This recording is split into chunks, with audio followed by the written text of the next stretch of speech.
ठाकुर जी धर्मराज है तोरा गंगा में सत्य नाम बुला लेता, तब सत्य के बांध तोहर खुलता। जा तू हमर सुमरन के हो तोरा दर्शन दलियत मम दर्शन फल परम अनुपा। तोरा एगो जानकारी हम दे दी, जे जय जय मानव के ठाकुर जी धर्मराज भक्त पंजियार बनल कैया।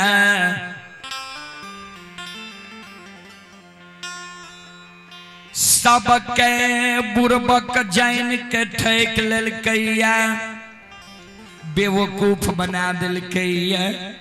धन के लोभ सब के दिल के, धन के लोभ में सब लोभा गए। बेटा बेटी पुत्र पुत्री संतान ककरे नहीं दिल के।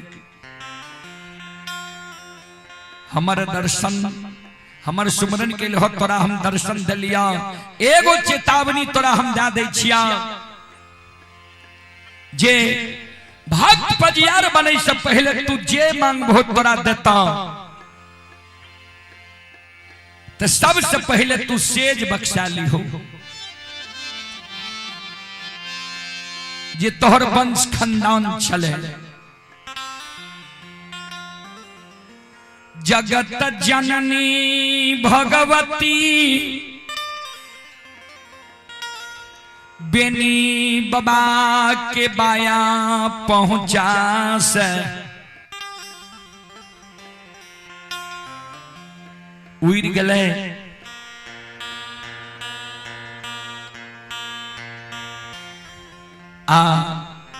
बेनी बाबा गंगा राजघाट में दोनों कर जोड़ के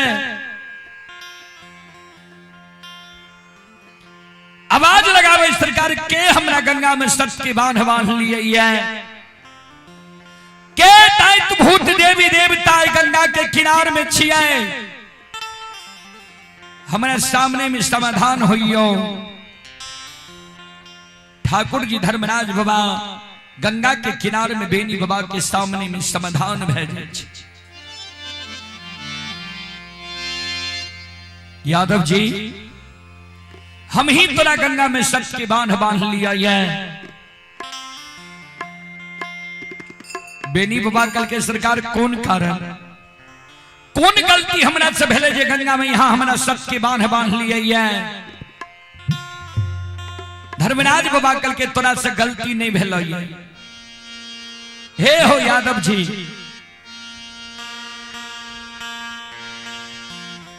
धर्म के भक्त पजियार बने के कारण, धर्म के प्रचारक प्रसारक बने के कारण तोरा हम गंगा में सच की बांध लिया है।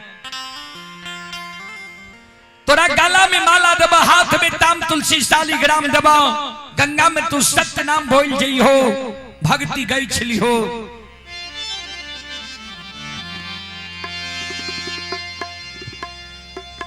बेनी बाबा धर्मराज बाबा का कल के सरकार जेहन मानव जैन के यहाँ हमरा सत्य के बांध लिया है, वहन गुण हमरा मन नहीं है। यहाँ के मन में भेले जे बेनी गुणवान छे, धनवान छे, पहलवान छे। नहीं सरकार, हम गाय के गेबार महामूर्ख छे। यहाँ का जो धर्म के भक्त पजियार बने नहीं है। इस संसार में बहुत पढ़ल लिखल लोग छे, ओकरा ने जाके सरकार यहाँ धर्म के भक्त पजियार बनियो। धर्मराज बाबा कल के बेनी हमरा धर्म के भक्त पजियार बनावे के लेल ने पढ़ल लिखल लोग चाहिए, ने विद्वान चाहिए, ने पहलवान चाहिए, ने धनवान चाहिए, ने गुणवान चाहिए। बेनी बाबा कल के सरकार तब हमरा एहन महामूर्ख यहाँ के चाहिए। धर्मराज बाबा कहल के न सुन ला केहन मानव हमरा भक्त के लेल चाहिए। संत शिरोमणि सरोदाबंधु गोस्वामी तुलसीदास जी महाराज रामचरितमानस में लिखल खिनिया, ध्यान से सुनो।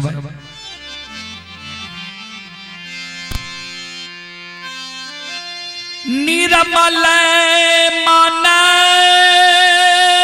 जन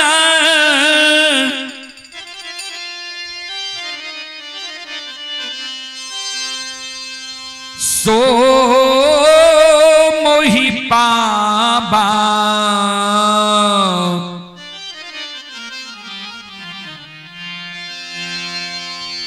मोहि कपट छल छिद्र न भाबा।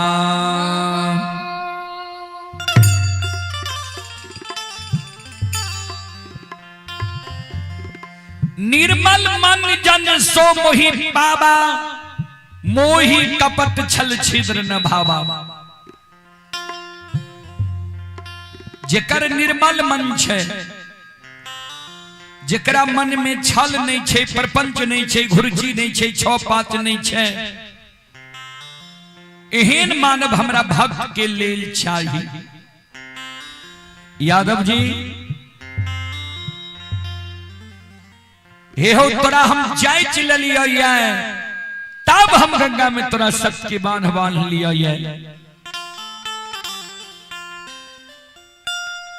कल शाम में जे तोरा बथान पर घूर धुआं भेल रहा, हम ही भक्ति के वश में तोरा बथान पर घूर धुआं क्या दिलिया रहे। रात में विश्व मोहनी सुंदरी के रूप धारण करके हम ही तोरा बथान पर लिया रहे। तू लाठी के बल से बथान पर से हमरा भगा दिल हो। सवेरे सवेरे हम ही तोरा जगा दिलिया। हम ही गंगा राजघाट से रसुलिया में जल लेब दिलिया। हम ही गाय दूध दिलिया। हम ही तोरा से दूध लेकर साख मोहन कल्याणपुर पहुंचे लिया। तोरा माय के हाथ से धर्म के गहवर में दूध के, तोरा माय के हाथ से बंदी बिसरी के गहवर में धर्म के नाम से दूध के ढार दिला दिलिया।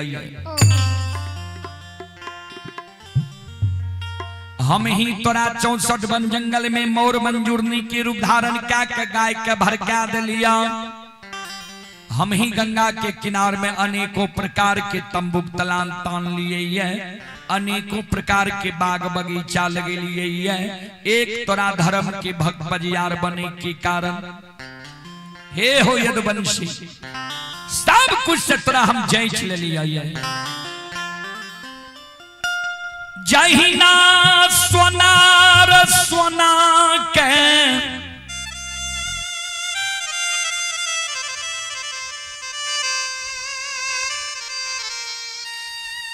निकटी चढ़ा के तौल लई छई,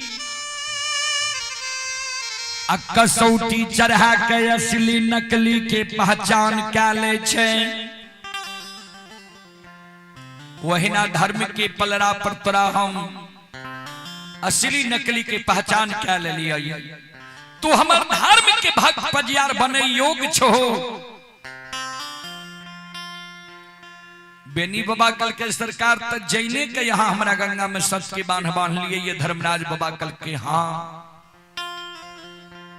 बेनी बाबा कल के जो जैन के यहाँ हमारा गंगा में सच के बांध लिए। हमरो बात यहाँ सुन लिया। सच के बांधल गंगा राजघाट में मर जेबे हमरा गंगा लाभ है जीते। मानव मरे छे तब गंगा लाभ करावे छे। हमर गंगा में प्राण छूटते हमरा स्वर्ग भे जेते, मोक्ष मिल जेते। लेकिन हमरा जे तू कहे छो धर्म के भक्त पजियार बने के कारण, धर्म के भक्त पजियार बने के कारण, प्रचारक प्रसारक बने के कारण, हे हो ठाकुर जी, हे हो धर्मराज बाबा आहाना में हो।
बनबा हो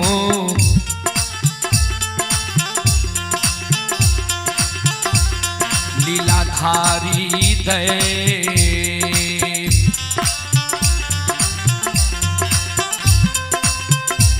हे हो नहीं बनबा धारा माँ के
हम नहीं बनबा धर्म के भक्त पजियार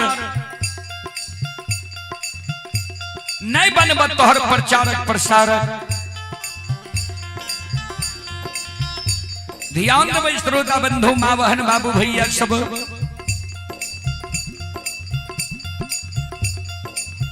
धर्मराज बाबा कल के बेनी हो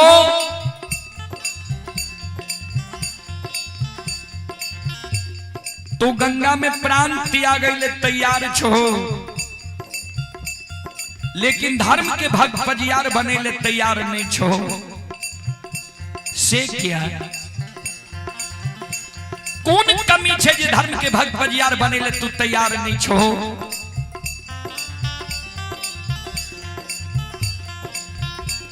बेनी बाबा कल के सरकार यहाँ के सब लीला हम जाने छी। जय जय मानव के यहाँ धर्म के भक्त पजियार बने लिए सबके यहाँ बुर्बक जैन के ठेक लिए बेवकूफ बना दिलिए।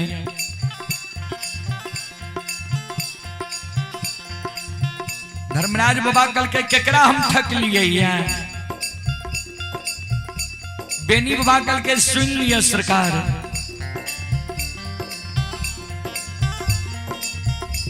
पोपीपुर नगरी में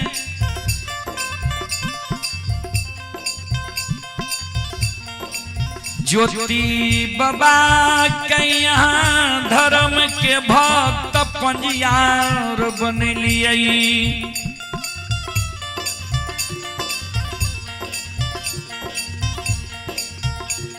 बालापन उमर में बरेला चौर में ज्योति बाबा के यहाँ ठेक ले लिए, गला में माला दलिए, कहलिए भक्ति लेल तोहर हम सृष्टि के लिए। ज्योति बाबा यहाँ के कहलक जे भक्ति लेल जे हमर सृष्टि के लिए तो हम सुअर चरलिए, ये सुअर के धूल कन हमारा शरीर में लागल है। हमरा बुझाइए हमर शरीर शुद्ध है, हमारा शरीर के जब शुद्ध क्या देवे तब हम भक्ति करब। ठाकुर जी ए धर्मराज बाबा ते यहाँ कहलिए जे ठीक है एक दिन तोरा द्वार हम अबा हमरा पहचान जेबो ने। तो ज्योति बाबा तो मन में सोच रहे हैं ते महीना 6 महीना साल भर पर किया न पहचान जेबे। हाँ भर दलक ज्योति बाबा के यहाँ गौर चढ़ा के जांच लिए जे रूप के दर्शन यहाँ बाल अवस्था में दिलिए। वो रूप लेकर जे ज्योति बाबा के शादी विवाह दुरागमन भा गए। दुरागमन के 2 दिन बाद ज्योति बाबा के द्वार यहाँ अलिए। ज्योति बाबा का भरम्या दिलिए। भक्त ज्योति कहे के द्वार ने एलिए, दानी ज्योति कहे के द्वार एलिए। तब न ज्योति बाबा भरे में गए यहाँ करने पहचान सकल।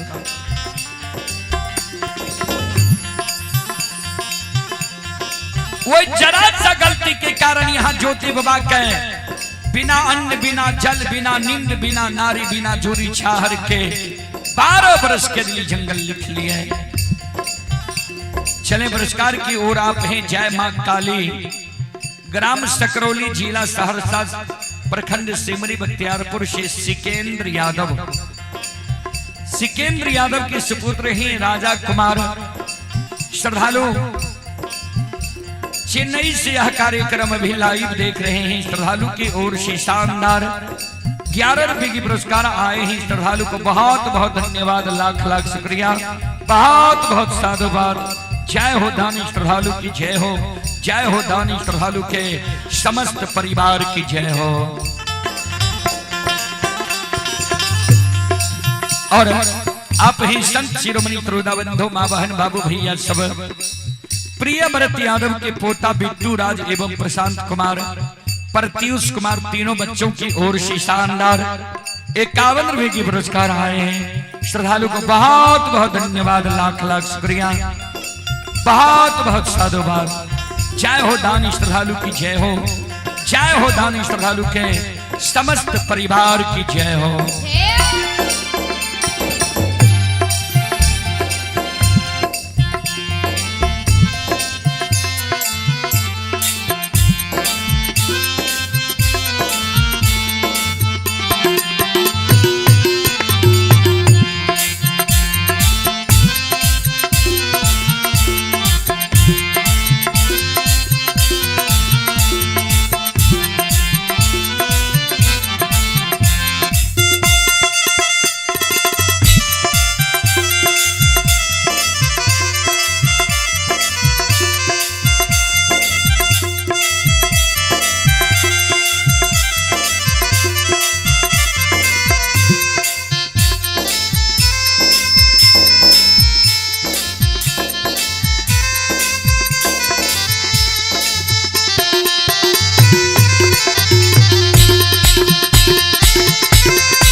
ज्योति बाबा धर्मराज बाबा का कहे ठाकुर जी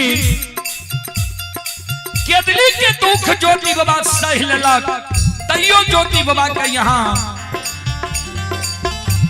एगो बेटा बेटी पुत्र पुत्री संतान नहीं दिलिए ठाकुर जी। आओ ये वंश से निर्वंश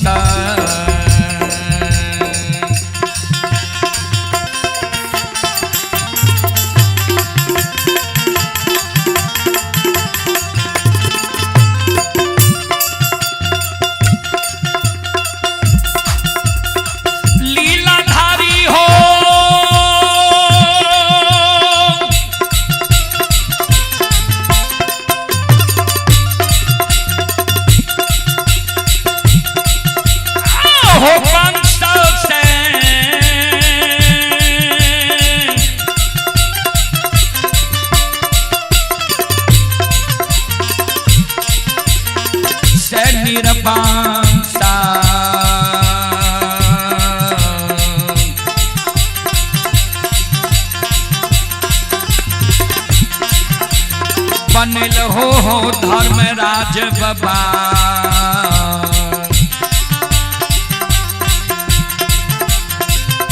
आओ बाबा ज्योति के पोपी पूरा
शिरोमणि त्रोटा बंधु मां बहन बाबू भैया सब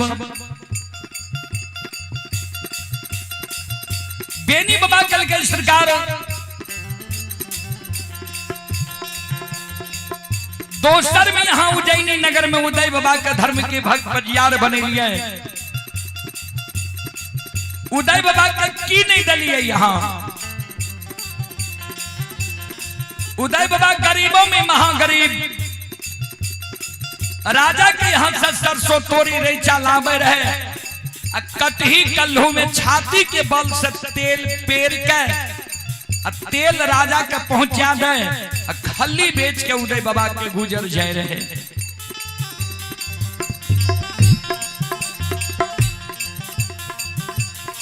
वही उदय बाबा के यहाँ धर्म के भक्त पजियार बनबे लगे उदय बाबा के कल्हू में यहाँ बैल दली है सुंदर घर बना दली है घर के अगल बगल जमीन दली है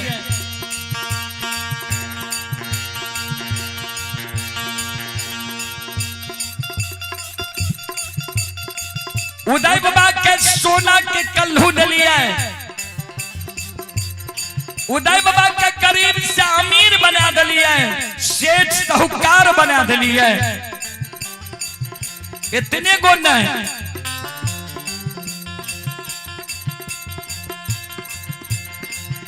बालू नीरस चीज होय छै वो बालू से उदय बाबा के यहाँ तेल चुआ दिलिए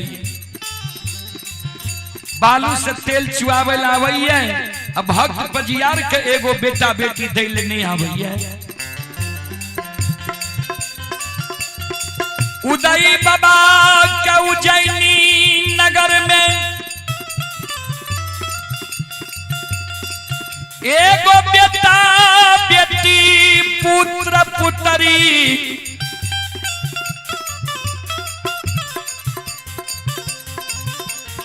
संतान नहीं दिलिए वंश से निर्वंश बना दिलिए। ठाकुर जी या यहाँ के धर्म छिए जे यहाँ के भक्त पजियार बनते निर्वंश भए जाए ये वंश से निर्वंश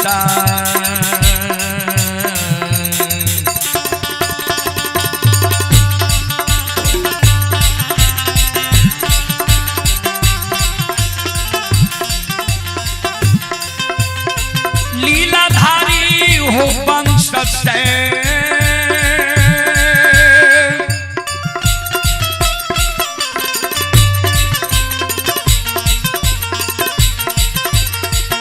निरबांसा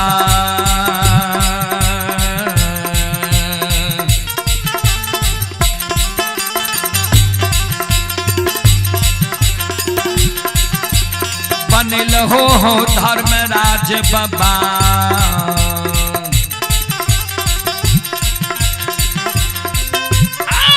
बाबा उदय के उजानी हो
सुनो सुनो सुन भैया सुन भई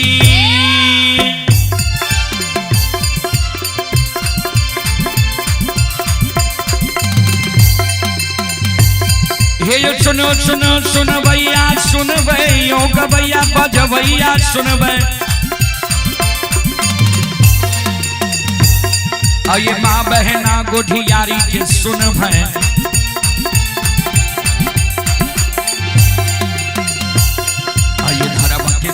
पर सुनब मालिक की लीला के सुनब बरबर लीला गोसाई रचल माया लगल कैरा सर चल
बाबू भैया सब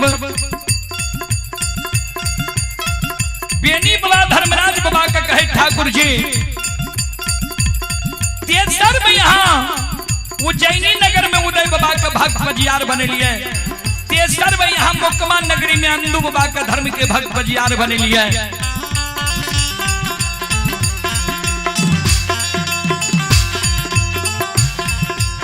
अंदू बाबा का की नहीं दलिए यहाँ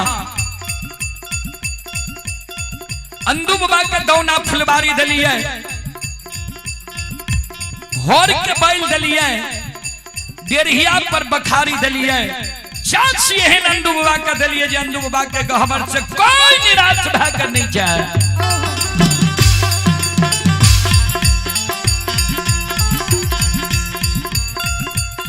ठाकुर जी एहन जब से नंदू बाबा का दलिए जे नंदू बाबा अंधा का पान दिया आंख से सूझे लागे, बहिरा के पान दिया कान सुने लागे, कोरिया के पान दिया काया सुंदर भै जाए, बांधी के पान दिया कोई से बेटा बेटी पुत्र पुत्री हुए। ए धर्मराज बाबा, ए ठाकुर जी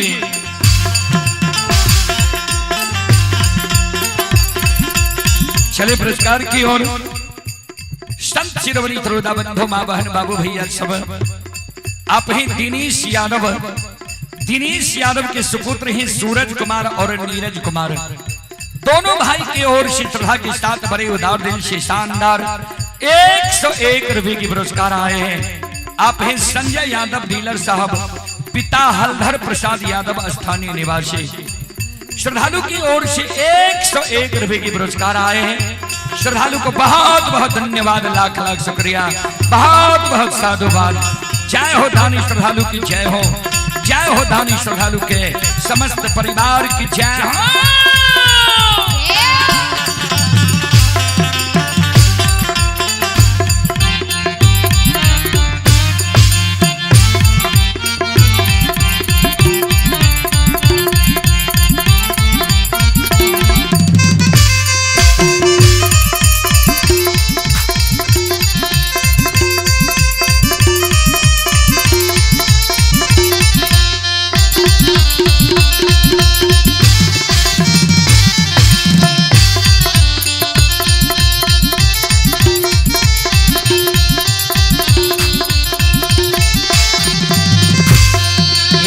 बाबा भंडार का भैरी थी हो,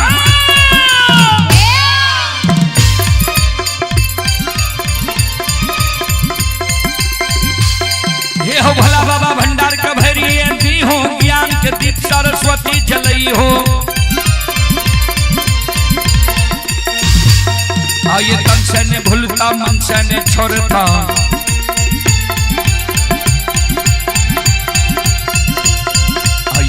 सबैया सेवक कहती हो, सेवक के मन के मनोरथ पुरई हो, बिगड़ल काम कभी मल बनई हो।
हो दौना फुलबारी अनदू के दिल हो,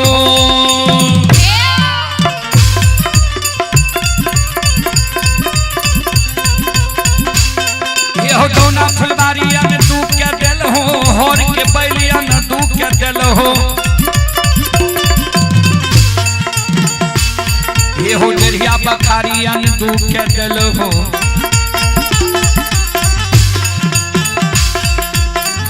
अंधु के अपार नगिल हो। सुनो सुनो निर्मोहिया सुन, दिल के बात धर्म से सुन ला।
अंदू बाबा का यहाँ नहीं छोड़ लिया है।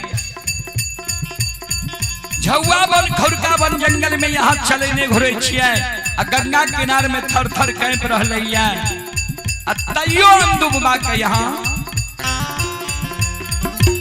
एगो बेटा बेटी पुत्र पुत्री संतान नहीं दिलिए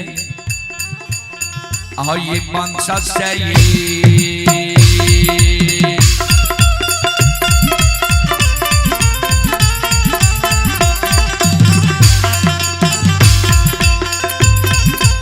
लीलाधारी हो वंश से निर्मांसा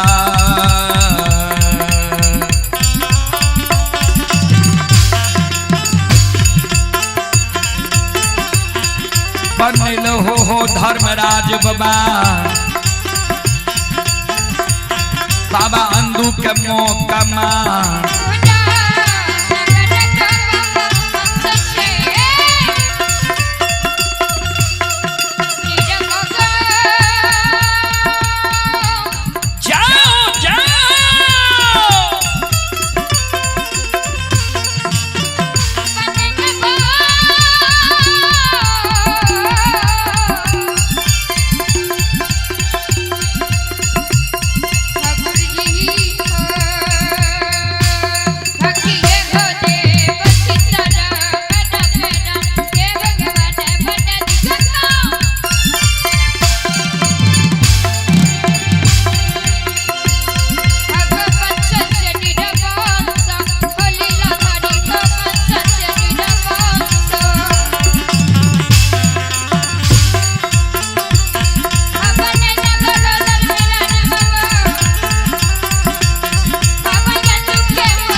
अंदू बाबा के यहाँ बना दिलिए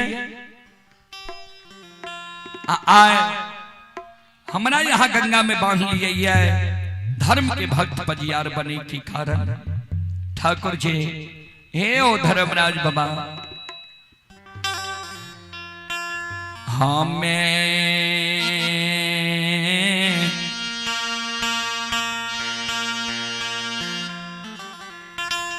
नहीं है हो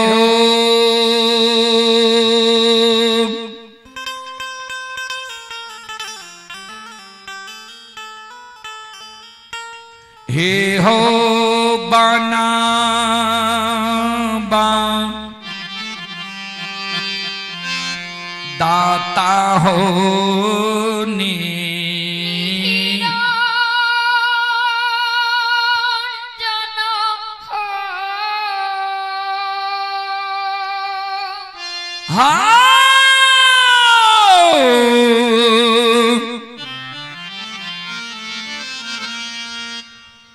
नए बन बाधा रामा हे हो पांजी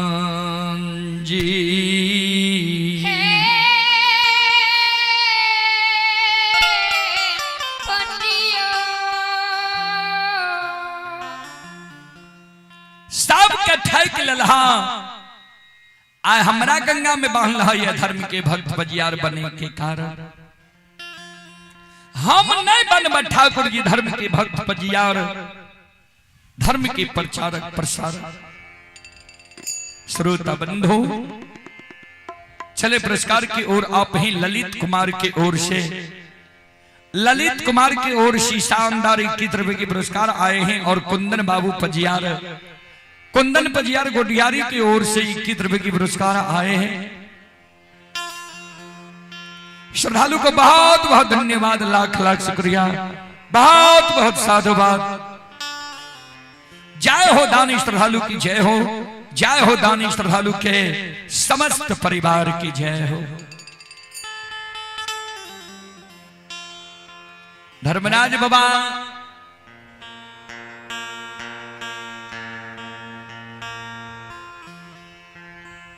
धर्मराज बाबा बेनी बाबा का कल के बेनी हमरा पर तू आरोप लगवे छो जे सब के ठेक लेल है हे हो हम ककरे ने ठक लिए सब अपनई से धन के लोभ में पैर के ठका गेलैया।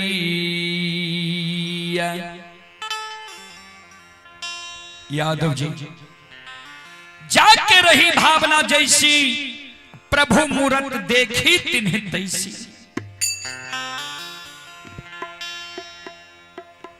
हे हो ज्योति के पजियार बनावे लगलिए, ज्योति भक्ति मांगलके भक्ति दिलिए। उदय शाह के धर्म के भक्त पजियार बनावे गलिए उदय शाह, और उदय शाह के माय सब दिन धनी संपत्ति मांगत रह गए। जी आय कल्हू में बैल दियो ता सुंदर कल्हू दियो, सुंदर घर दियो, घर के अगल बगल जमीन दियो, हमरा बेटा के सेठ साहूकार बना दियो। सब दिन धने संपत्ति जोड़े में उदय और उदय की माय रह गई। अंधु के जब भक्त पजियार बनबे ला गलिए, अंधु के जब भक्त पजियार बनबे गलिए, अंधु दोसर के बारी से फूल तोड़ तोड़ गहबर गहबर चढ़ावे रहे थे, अंधु के गुजर जाए रहे। अंधु कल के हमरा जे धर्म के भक्त पजियार बनेबे तो हमरा यहाँ पहले दौना फुलबारी दियो, दौना फुलबारी दिलिए। तब कल के हौर के बैल दियो, हौर के बैल दिलिए। तब कहल के देरिया पर बखारी दियो, जे लोग देखे तो कहे अंधु भक्ता के बखारी छिए। डेढ़िया पर बखारी दिलिए, जस मांगल के जे हमरा गहबर से कोई निराश भय कर नहीं जाए। अंधु के जस दिलिए,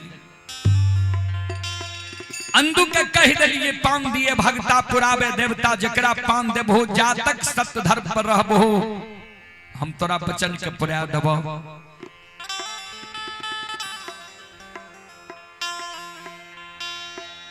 आज से 1 महीना पहले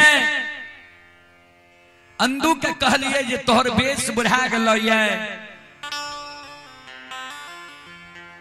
पैरुक के थोर भे गल हो, बाल सफेद भे गल, मुंह के दांत टूटे लागल ये, अब तोरा से भक्ति हमर नहीं चलता। तू अपना जीवित जिंदगी एगो बालक पजियार हमरा खोज के दा, जे हम भक्त बना लिए। अंधु कल के ठीके छे, सरकार खोजे छिए। अंधु कहीं नहीं गले, अंधु के लोभ भे गले जे हमरे वंश खानदान में गोसाई ककरे धर्म के भक्त पजियार बना लिए। आज दौना फुलबारी गलिए, अंधु के कहलिए जे हमरा योग भक्त पजियार खोज के राख लो। अंधु हमरा लग झूठ बोल गले, जबकि अंधु जाने छे जे हम घट घट के बात जाने छी, सबके हृदय के बात जाने छिए। तैयो अंधु हमरा लग झूठ बोल गले जे सरकार पूरब पूर्णिया गेलो, पश्चिम सरेसा गेलो, उत्तर गढ़ नेपाल गेलो, दक्षिण मघा मुंगेर तक गेलो, कहां यहाँ योग हमरा भक्त पजियार नहीं मिलले।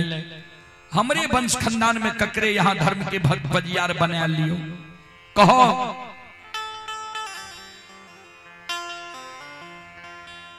तब अंधु के कहलिए जे चलो भक्त पजियार हम खोज लिये। आ बेनी के गंगा राजघाट में सत्यनाम बोले, तू अपना हाथ से गला में माला दे दी हो, सत्यनाम बोला ली हो। अंधु के माय तब काने लागले दौना फुलबारी में, जे सरकार पोता पोती के लिए आंख लागले रहते हमार, कहो। अंधु के बेस बुढ़ा गले, पैरू के थोर भे गले, बाल सफेद भे गले, मुंह के दांत टूटे लागले। ए उम्र में जे अंधु के बेटा बेटी पुत्र पुत्री देवे, लोग हंसबे नहीं करते, कलंके नहीं लगता है। हे हो बेनी हम ककरे नहीं ठकलिए,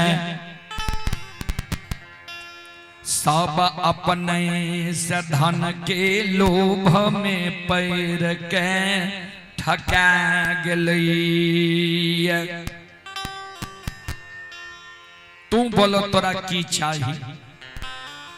क्या तो धर्मराज बाबा बुझ गए जे अब जा तक बेनी का भी लोभ नहीं दबे, बेनी भी भक्त पजियार नहीं बनता है। चले पुरस्कार की ओर संत शिरोमणि सरोदा बंधु मां बहन बाबू भैया सब। आप ही रणविजय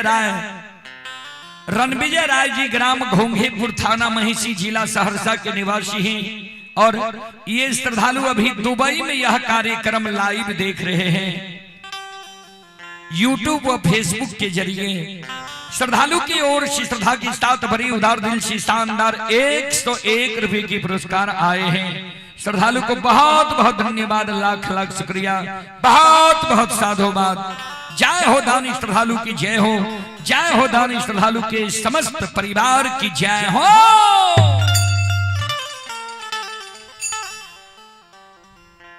ध्यान दें संत शिरोमणि सरोदा बंधु तब बेनी बाबा कल के सरकार हम जे मांगबे हमरा यहाँ दे देबे। धर्मराज बाबा कल के हाँ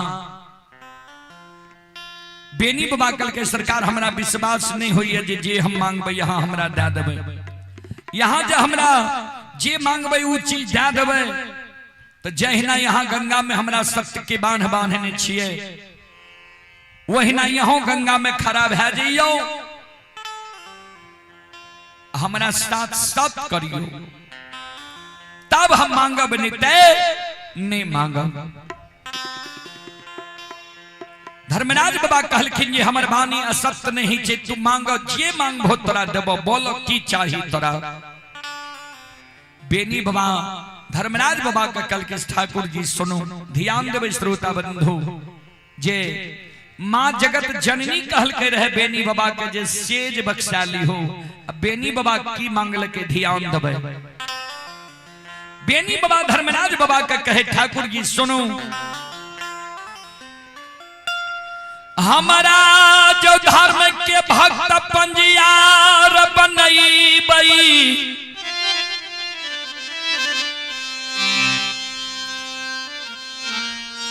तो हमारा वंश में सखुआ नगरी में सोयरी हुए सारा नहीं हुए लोग जन्म लिए लेकिन मरे न।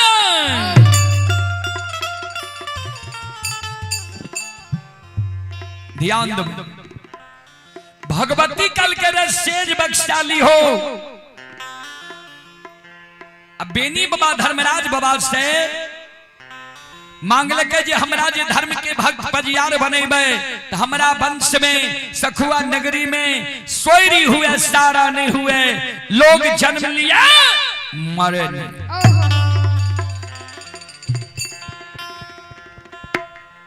बेनी बाबा के शब्द सुन के धर्मराज बाबा चौंक गए।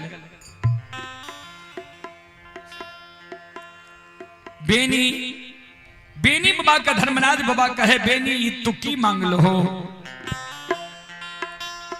याद छ कि हर बार में कुछो मांग लेल हो ये हर बार में गड़बड़ भे जाय छे। हर बारे में कुंभकर्ण इंद्रासन के निंद्रासन मांग लेल के रहे। याद छ कि मांग लो हो। बेनी बाबा कल के सरकार जब नहीं सुन लिए तो फिर से सुन लियो हमरा की चाहिए। हमरा जे यहाँ धर्म के भक्त पजियार बनेबे हमरा वंश में सखुआ नगरी में सोयरी हुए सारा नहीं हुए लोग जन्म लिया मरे नहीं।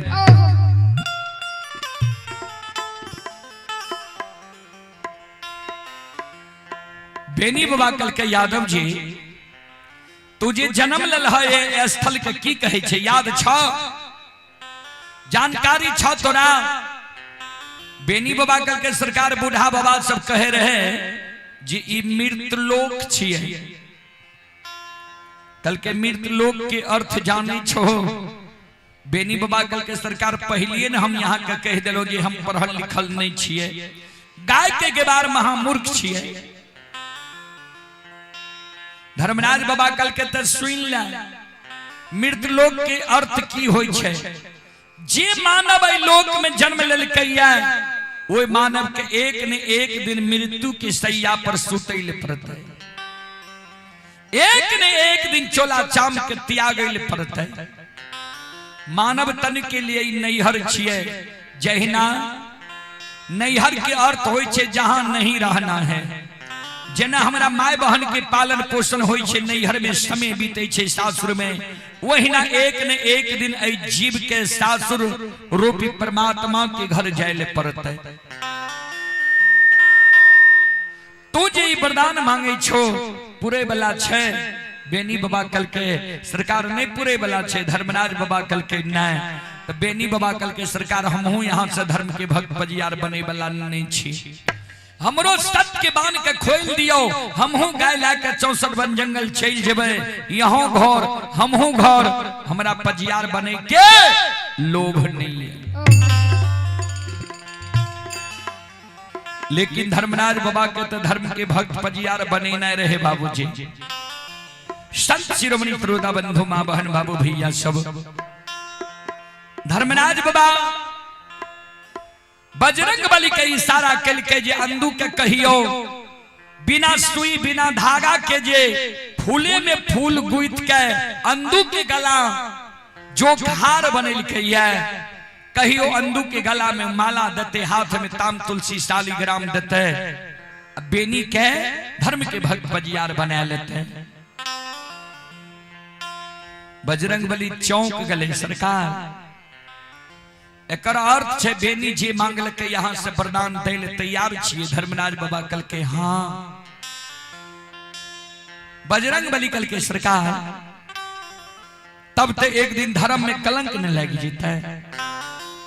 जे मानव जन्म लेल के वही मानव के मरना निश्चित छे। आ ई जे वरदान दे छिए पूरे वाला छे। धर्मराज बाबा कल के नहीं बुझलो बेनी की मांगल के, बेनी मांगल के हमरा वंश में, यानी आप जे जगह से बेनी के वंश खानदान चलते, सखुआ गौ भर के हमरा से करार करावे छे। हे हो बेनी के धर्म के भक्त पंजियार बनाल बई, बेनी के शादी शुदा है ते दुरागमन है ते वंश खानदान बार है के समय ते माया के विस्तार क्या देवे। हम माया भी छिए अते सखुआ से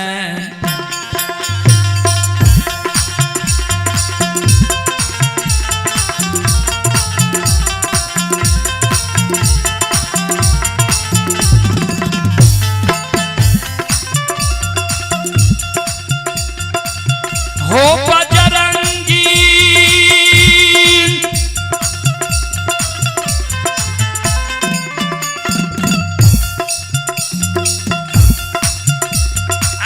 हो सखुआ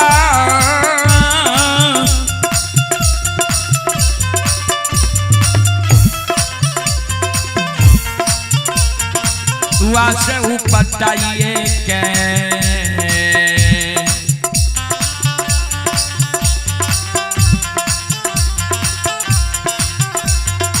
बसाइए देवैया दुबनसी के,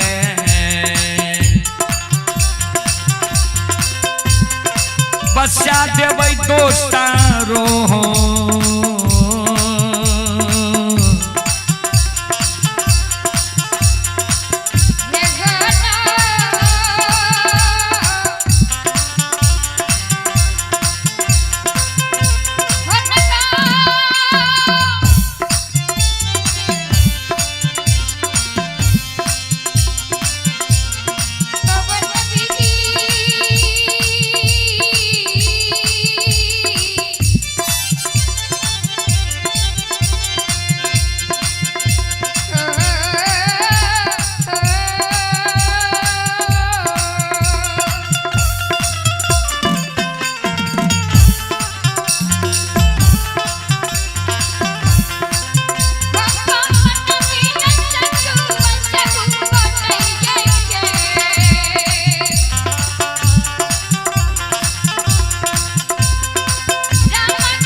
चले पुरस्कार की ओर।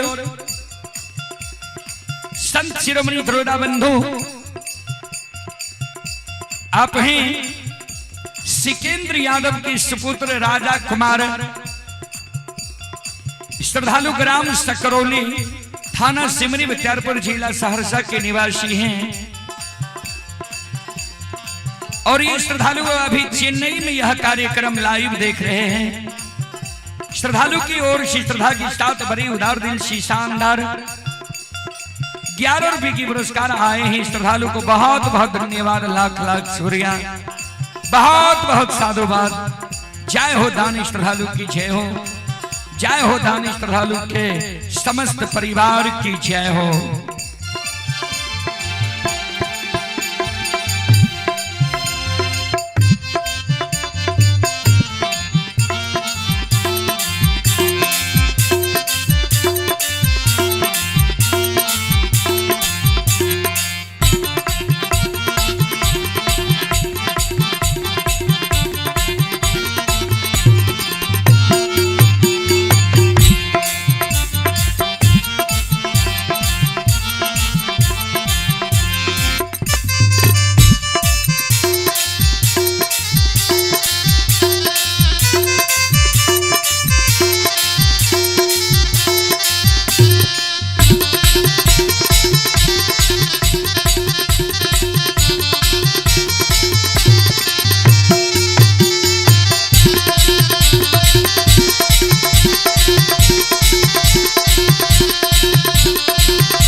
शिरोमणि दरोदा बंधु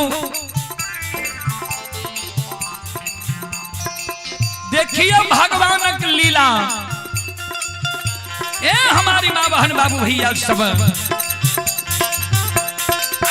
यो भागती है भजन की,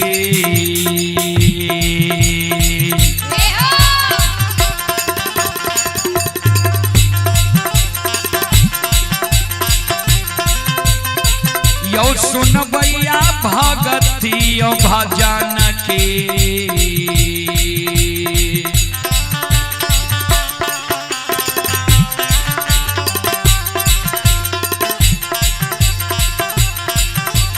रसिल बाछी समाज भगवान,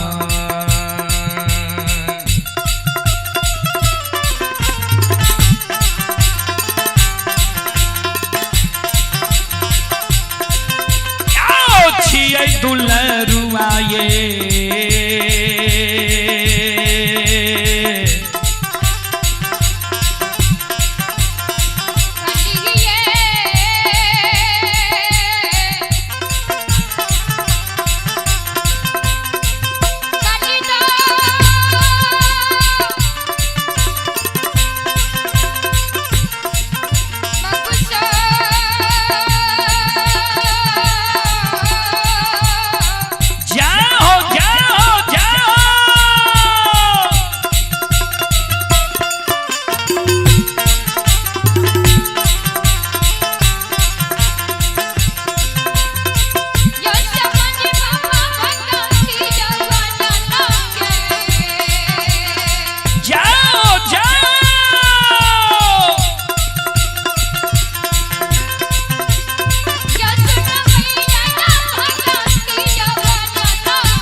भक्ति के वश में बाबूजी भगवान बस रही है।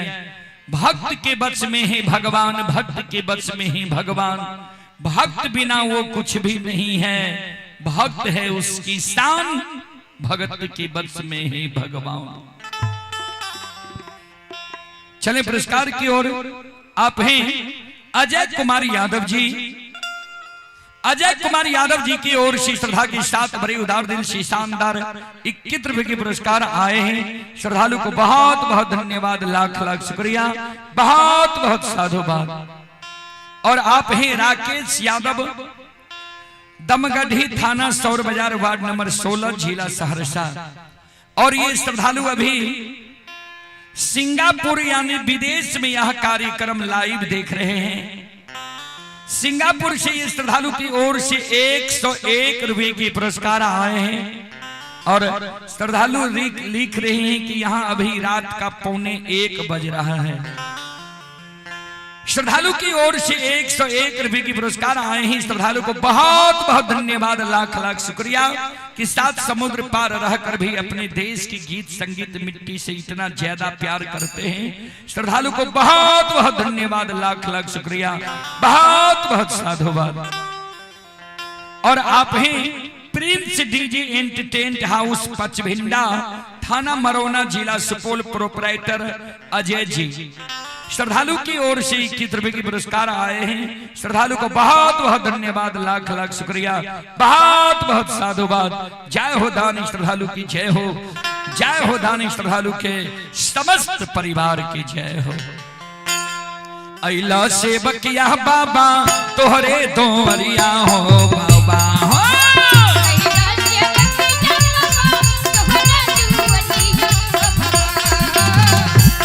से बकिया बाबा तोहरे दोहरिया हो बाबा हो।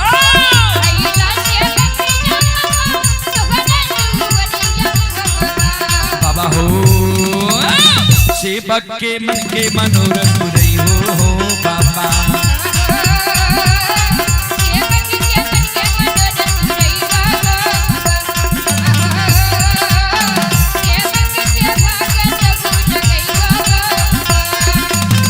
तोहरे दोहरिया अइला पोजरिया हो।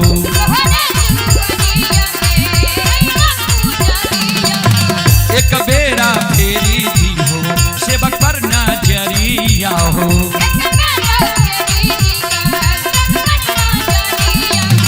फेरो सैता सेवक तोहरे दोहरिया हो बाबा हो।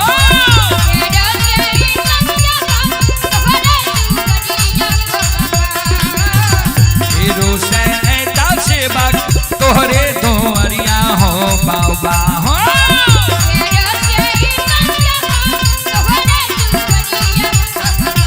बाबा हो सेवक के मन के मनोरथ पूरी हो बाबा।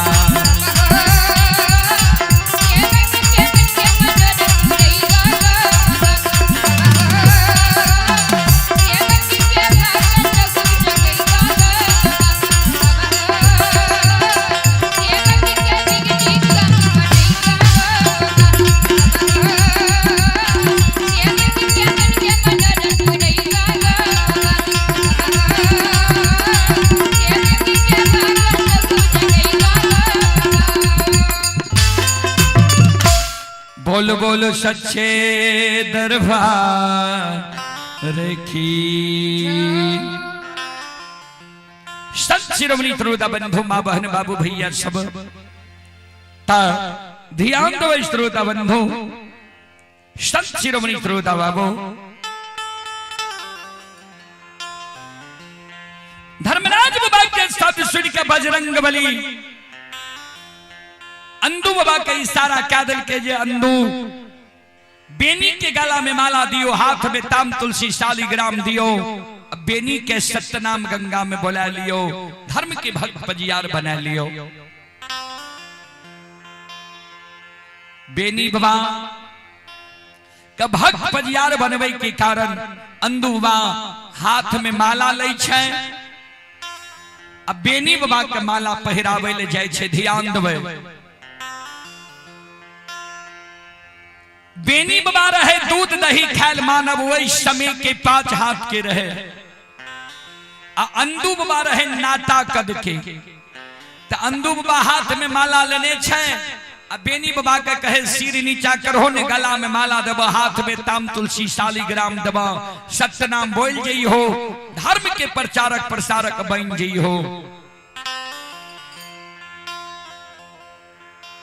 अंधु बाबा के शब्द सुन के बेनी बाबा कल के सरकार सुनो, यहां हमरा से पहले धर्म के भक्त पजियार बन लिए है, यहां हमरा गला में माला देवे, सत्य नाम बोलेबे, यहां हमर गुरु तुल्य छिए। ता हमर एगो बात यहां सुनू, जाओ यहां हमरा धर्म के भक्त पजियार बनवे ले चाहे छिए, गला में माला दे ले चाहे छिए, तो गोसाई से पहले हम सब कुछ झाड़ फटेक लेबै, क्लियर क्या लेबै, तब हम गंगा में सत्य नाम बोलबै। यहां सबके नहीं गोसाई ठेक लेला, हम एकरा ठकाय नहीं देबै।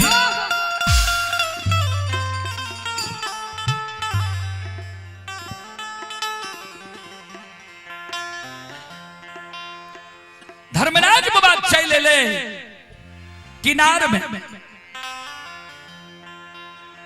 धर्मराज बाबा किनार में चले ले, बेनी बाबा का कहे बेनी और कुछ चाहिए थोड़ा,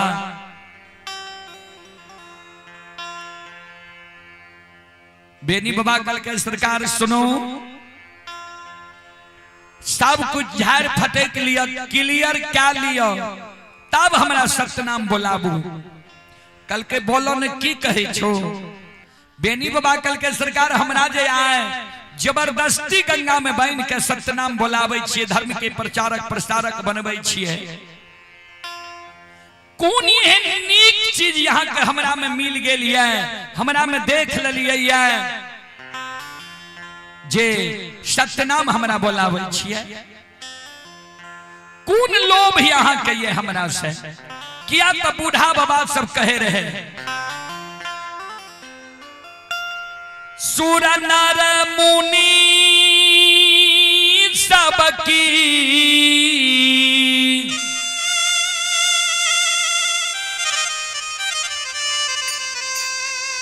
यही है रीति,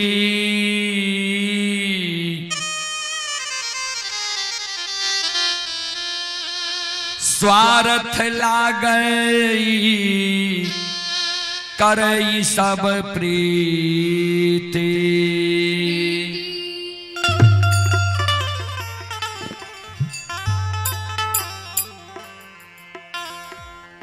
सुर नर मुनि सबकी यही है रीति, स्वार्थ लागई करई सब प्रीति। सुर माने देवता, नर माने ई मानव, अब मुनि माने भगवान के मनन करे वाला, मनावे वाला। एकर रीति जिए जे कोई ककरो से दोस्ती करे छे स्वार्थ के बसीभूत, तो हमरा में यहाँ कौन लोभ यहाँ कहिए हमरा से, कौन नीक चीज हमरा में यहाँ देख लिये जे हमरा आय गंगा में जबरदस्ती धर्म के भक्त पजियार बना रहे ये बहनी के। धर्मराज बाबा कल के हाँ तोरा में नीक चीज हम देख लिए, कल के की कह दिया, वो चीज हमरा बता दियो, अगर हमरा से वो काम है तब ने हमरा यहाँ धर्म के भक्त पजियार बने। धर्मराज बाबा कल के सुनो, संत शिरोमणि त्रोदा बंधु माँ बहन बाबू भैया सब, धर्मराज बाबा कल के सुनो जे तोरा हम कौन कारण भक्त पजियार बनबै छिया।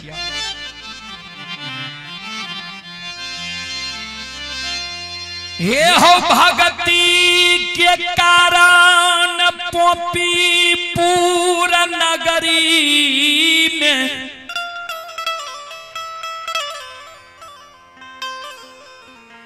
पांच समान कुल में ज्योति के धर्म के भक्त पंजियार बनलियै।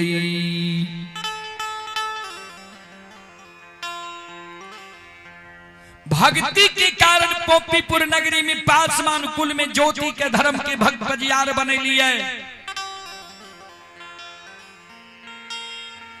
सांझ पड़ई के कारण गहबर में तेल जलई के कारण उज्जैनी नगर जाके उदय शाह के धर्म के भक्त बजियार बनेलिए जे गहबर में सांझ पड़े फूल के कारण मोकमापुर नगरी जाके अंदू मालाकार के धर्म के भक्त बजियार बनेलिए जे गहबर में फूल चढ़े अच्छा सुगंध आवे। हे हो यादव जी दूध के कारण हमर 14 पथ गोसाई ललायित भय रहले तोरा हाथ के दुहल दूध तोरा गहबर में तोहर घर के देवी बंदी बिसहरी अघा के पी रहलो से यादव जी हो दूधा के कारण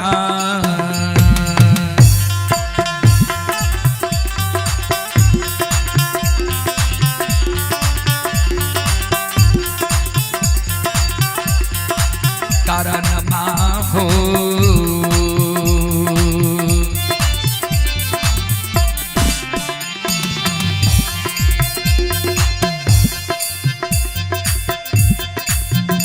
हे हो बनाबै छियै यदुबानसी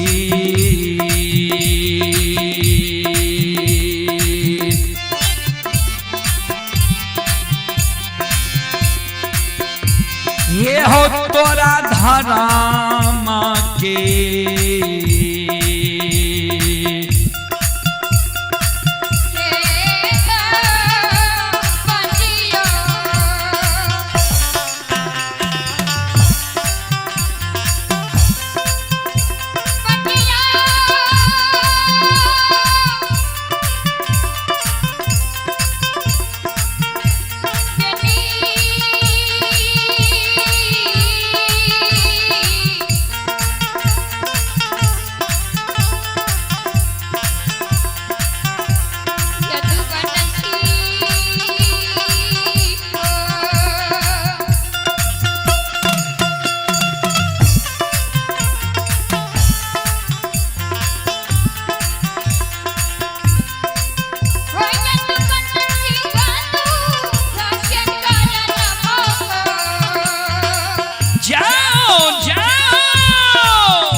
चले पुरस्कार की ओर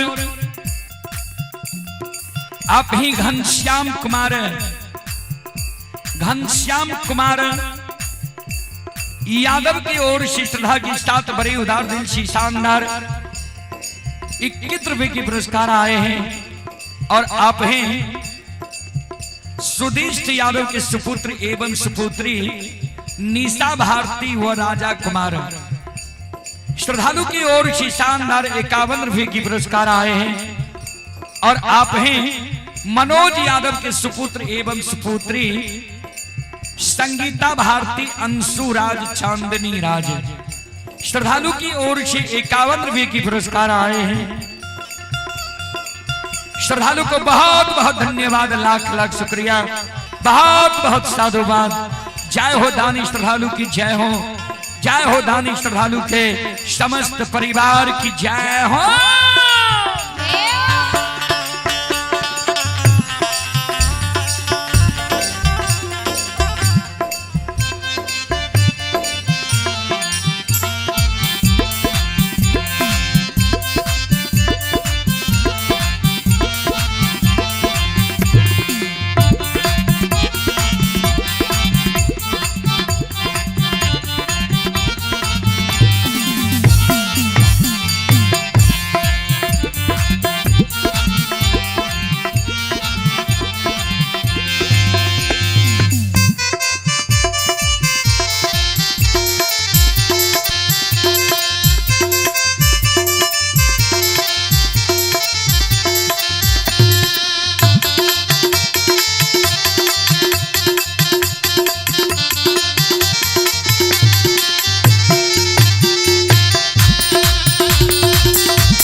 चले पुरस्कार की ओर श्रोता सज्जन वृंद मां बहन बाबू भैया सब। आप हैं संतोष कुमार, ग्राम गौरवगढ़ है, वार्ड नंबर 2, नगर निगम सहरसा। उनकी सुपुत्री ही कुसुम कुमारी, नीसू कुमारी। बेंगलोर से यह श्रद्धालु अभी यह कार्यक्रम लाइव देख रहे हैं। श्रद्धालु की ओर से शानदार 21 रुपये की पुरस्कार आए हैं। और आप हैं जय कृष्ण पंजियार उर्फ पहलवान जी। जय कृष्ण पंजियार उर्फ पहलवान जी, आदर्श ग्राम गोढ़ियारी। उनके सुपुत्र हैं रणवीर और इंद्रजीत कुमार। दोनों भाई की ओर से श्रद्धा के साथ बड़े उदार दिल से शानदार 51 रुपये की पुरस्कार आए हैं। श्रद्धालु को बहुत बहुत धन्यवाद, लाख लाख शुक्रिया, बहुत बहुत साधुवाद। जय हो दानी श्रद्धालु की जय हो, जय हो दानी श्रद्धालु के समस्त परिवार की जय हो। और आप ही संत शिरोमणि प्रोदा बंधु परवेश कुमार की ओर से सभा के साथ बड़े उदार दिल से 101 रुपये की पुरस्कार ऑनलाइन फोन पे के द्वारा आए हैं। श्रद्धालु को बहुत बहुत धन्यवाद, लाख लाख शुक्रिया, बहुत बहुत साधुवाद। जय हो दानी श्रद्धालु की जय हो, जय हो दानी श्रद्धालु के समस्त परिवार की जय हो।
भजन के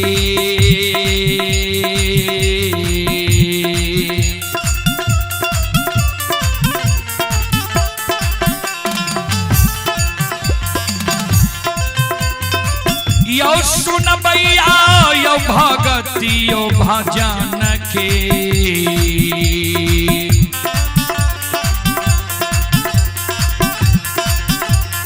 रसिल बाछी ठाकुर जी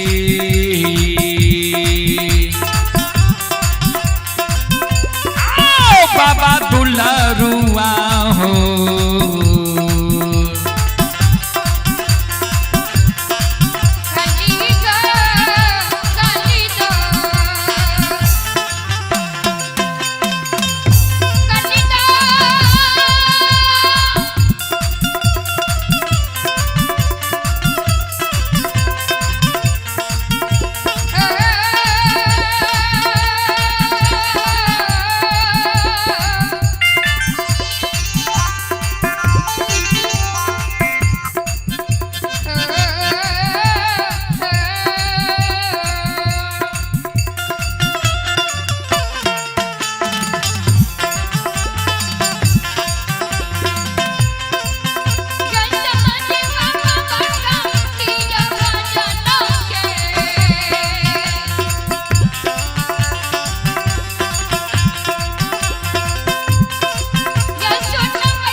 भक्ति के वश में बाबूजी भगवान बस ही है। भक्त के वश में है भगवान, भक्त के वश में है भगवान। भक्त बिना वो कुछ भी नहीं है, भक्त है उसकी शान, भगत के वश में है भगवान।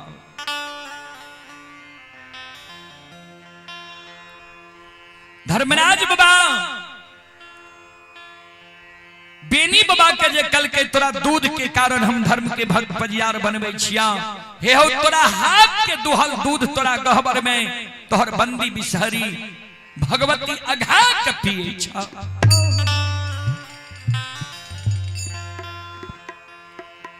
धर्मराज बाबा के बेनी बाबा कल के सरकार जो दूध के कारण हमरा यहाँ धर्म के भक्त पजियार बनबै छिए, तब तो सरकार यहाँ के काम नहीं बनल।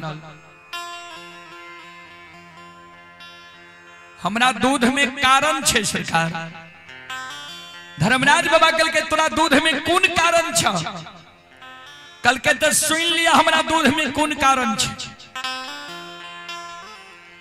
यहाँ कहे छिए जे तोरा बथान पर हम गेलिए तो यहाँ देखने हेबे जे हमरा एगो दूगो गाय नहीं छे, 100 200 500 1000 गाय छे। सवेरे सवेरे गाय के बथान के साफ करे लागे छिए, कभी कतार एहन होय छे जे कोनो गाय के बछरू पिए लागे छे। बछरू जे गाय के पिए लागे छे त जै दिना पानी बथान पर उपलब्ध रहे छे, ओइ दिन पानी से हाथ के धोइ लै छिए, पखार लै छिए, तब गाय के दुहै छिए। जै दिन पानी उपलब्ध नहीं रहे छे, ओइ दिन गोबराल हाथ के खोरहे पतार में झटपट के पोछ ले छिए। कुछ गोबर छूटे छे, कुछ लागले रहे छे, गोबराले हाथ से गाय के दुहै छिए। तक कभी कभी वह गोबराल हाथक दुहल दूध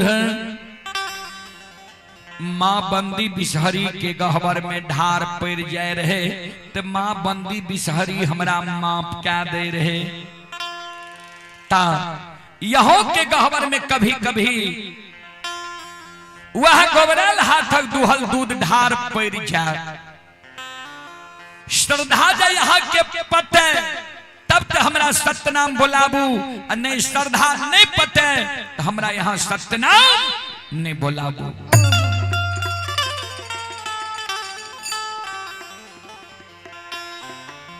संत शिरोमणि श्रोता बंधु माँ बहन बाबू भैया सब श्रोता सज्जन मरिंद माँ बहन बाबू भैया संत शिरोमणि श्रोता बंधु चले पुरस्कार की ओर। आप हैं बिट्टू यादव, सूरज कुमार और अनुराग कुमार गोठियारी की ओर से सभा के साथ बड़े उदार दिल से शानदार 51 रुपए की पुरस्कार आए हैं। और शत्रुघ्न यादव के पोता ही सुंदरम कुमार, पोती लक्ष्मी कुमारी गोठियारी 51 रुपए की पुरस्कार आए हैं। और एस राज पिता रवि कुमार, दादा गजेंद्र प्रसाद यादव उत्तर टोल गोठियारी शानदार 51 रुपए की पुरस्कार आए हैं। और आप ही संत शिरोमणि श्रोता बंधु सुबोध कुमार के सुपुत्र फुलेश्वर राम के पोता प्रत्युष कुमार गोठियारी 101 रुपए की पुरस्कार आए हैं। श्रद्धालु को बहुत बहुत धन्यवाद, लाख लाख शुक्रिया, बहुत बहुत साधुवाद। राम प्रवेश मंजियार, निर्मली प्रखंड जिला सुपौल श्रद्धालु की ओर से शानदार 101 रुपए की पुरस्कार ऑनलाइन फोन पे के द्वारा आए हैं। श्रद्धालु को बहुत बहुत धन्यवाद, लाख लाख शुक्रिया, बहुत बहुत साधुवाद। जय हो दानी श्रद्धालु की जय हो, उनके समस्त परिवार की जय हो।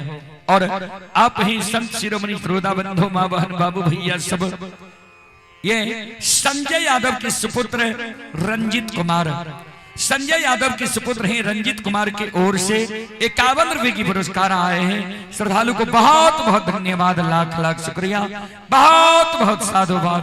जय हो दानी श्रद्धालु की जय हो, जय हो दानी श्रद्धालु के समस्त परिवार की जय हो। नजरिया खोला हो बाबा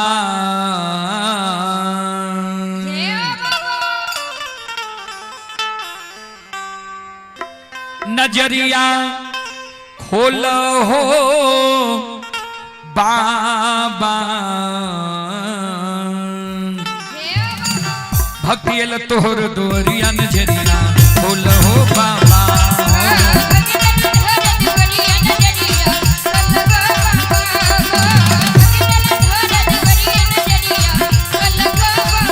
नजरिया खोल हो बाबा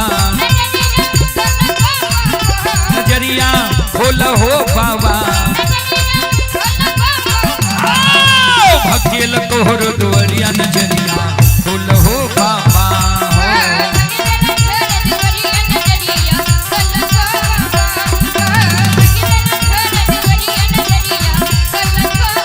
अंधा का आंख दे चकोढ़िया का काया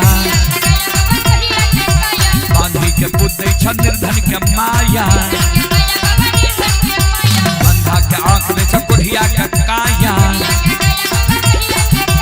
बांधी के पुते निर्धन के माया मन के मनोरथ पुरावा बाबा सेवक के भाग जगावा नजरिया खोल हो बाबा नजरिया खोल हो बाबा भक्तियल तोहर दुआरिया नजरिया खोल हो बाबा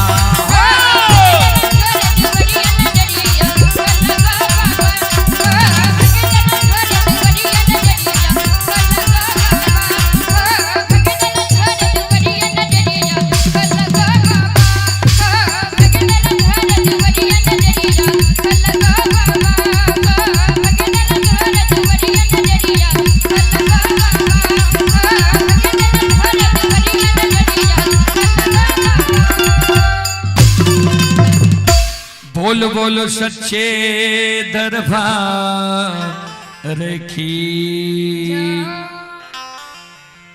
सत शिरोमणि त्रोदा बंधो मां बहन बाबू भैया सब ता बेनी बाबा कल के सरकार वह गोबराल हाथक दुहल दूध कभी कभी यहाँ के गहवर में ढार पड़ जाए श्रद्धा जब पते तब यहाँ सत्यनाम हमारा बोला लिया भक्त पजियार बना लिया अगर श्रद्धा नहीं पटे तो हमरा यहाँ भक्त पजियार नहीं बनाबो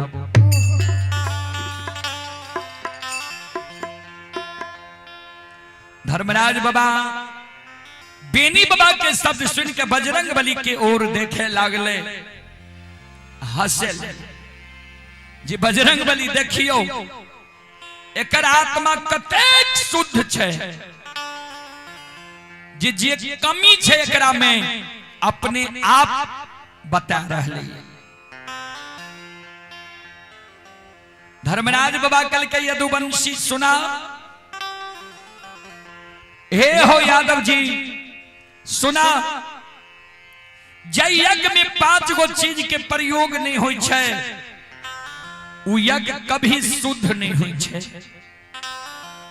बेनी बाबा कल के सरकार कौन कौन चीज धर्मराज बाबा कल के सुन ला जय यज्ञ में गाय के गोबर से मानव पूजा स्थल नहीं नीपे छे जय यज्ञ में गौमूत्र के प्रयोग नहीं हुई छे जय यज्ञ में गाय के दूध के धार नहीं पड़े छे जय यज्ञ में गाय के दही नैवेद्य रूप में नहीं रहे छे जय यज्ञ में गाय के घी के आरती नहीं जले छे उ यज्ञ कभी शुद्ध नहीं होय छे ता गाय के गोबर शुद्ध होय छे गोबरालू हाथक दुहल दूध जे ढार देबो ने हम स्वीकार क लेबो तू बन धर्म के भक्त पजियार बेनी बाबा कल के सरकार भक्त पजियार बनेले तो हमरा कहे छिए लेकिन एगो आदत अपनी की गड़बड़ी कल के की कहल के छोड़ छोड़ यहाँ भक्त पजियार बना ले छिए बेनी बाबा के धर्मराज बाबा कल के नहीं बुझ लिया बेनी बाबा कल के सुन लिया ज्योति बाबा के पंजियार यहाँ बनलिए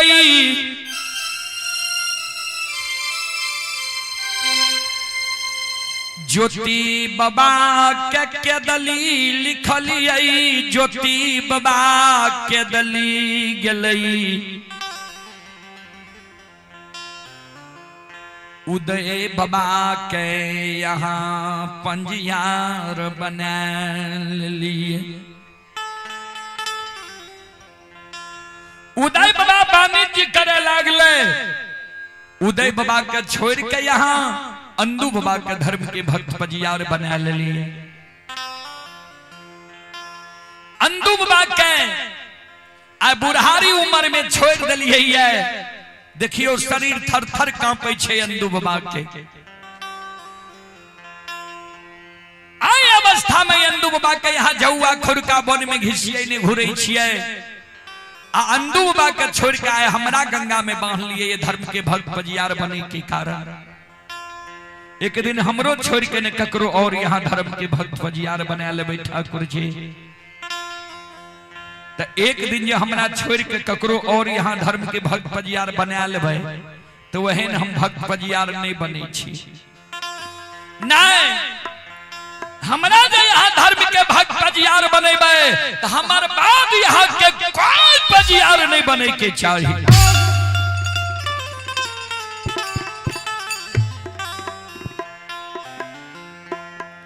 धर्मराज बाबा कल के ठीक छे तोहर बाद हम अपना से ककरे धर्म के भक्त पंजियार नहीं बनेबै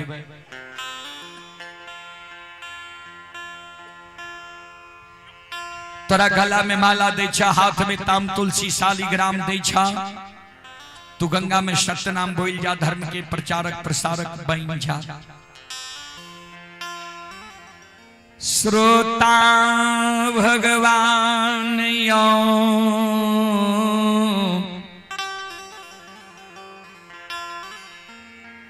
बेनी बाबा के गला में माला अन दो बाबा दे छे हाथ में ताम तुलसी शालिग्राम दे छे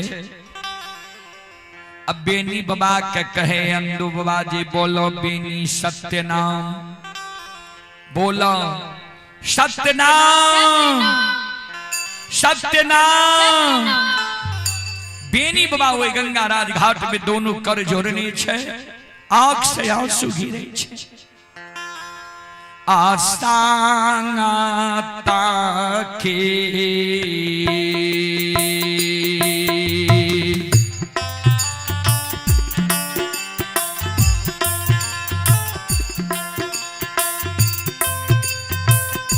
होया तू बनसी आहो ताके ना नामा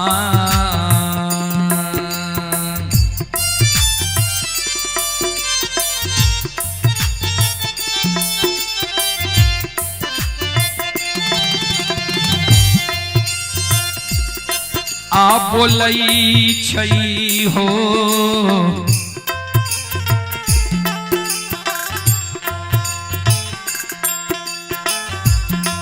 या तो नसी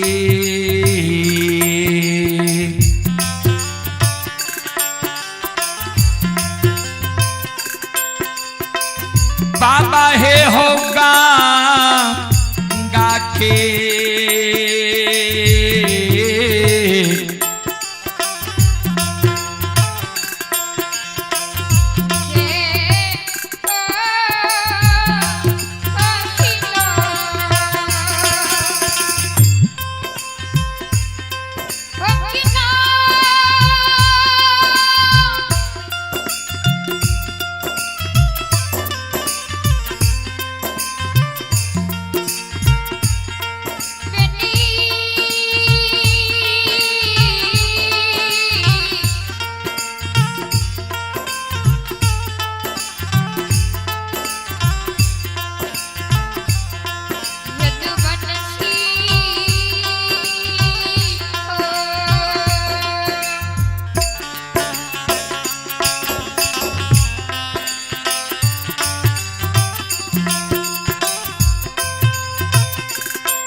चले पुरस्कार की ओर। आप ही अजय कुमार यादव, अजय कुमार यादव जी की ओर से श्रद्धा के साथ बड़े उदार दिल से शानदार 101 रुपए की पुरस्कार ऑनलाइन फोन पे के द्वारा आए हैं। श्रद्धालु को बहुत बहुत धन्यवाद, लाख लाख शुक्रिया, बहुत बहुत साधुवाद। आप हैं अखिलेश यादव बनिया साहब गोढ़ियारी। अखिलेश बाबू की ओर से श्रद्धा के साथ बड़े उदार दिल से शानदार 101 रुपए की पुरस्कार आए हैं। श्रद्धालु को बहुत बहुत धन्यवाद, लाख लाख शुक्रिया, बहुत बहुत साधुवाद। जय हो दानी श्रद्धालु की जय हो, जय हो दानी श्रद्धालु के समस्त परिवार की जय हो।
शिरोमणि त्रोटा बंधु, यह एगो वरदान जे बेनी बाबा धर्मराज बाबा से मांग लगे रहे। यह एगो वरदान के कारण ठाकुर जी धर्मराज बाबा जब बेनी बाबा के शादी शुदा भेले, दुरागमन भेले, वंश खानदान बारहे के समय ले, तब बेनी बाबा के सरैसा सखुआ कहबे, सखुआ छै कहां? श्रोता बंधु, सखुआ वर्तमान में बेगूसराय जिला में छै। जय समय में बेनी बाबा रहे, वो इस समय में पटना जिला में रहे, पटना राज्य कहवे रहे। ता अभी वर्तमान में गढ़पुरा स्टेशन से 35 किलोमीटर पश्चिम छे सखुआ गांव। बगल में मोहन छे, कल्याणपुर छे, बदिया छे। बेनी बाबा के 64 वन जंगल, गंगा से पश्चिम बगल किनार में बाढ़ बख्तियारपुर, पूरब बगल किनार में बेनी बाबा के सखुआ, बेनी बाबा के 64 वन जंगल छे। संत शिरोमणि त्रोदा बंधु, मां बहन बाबू भैया सब सरैसा परगना से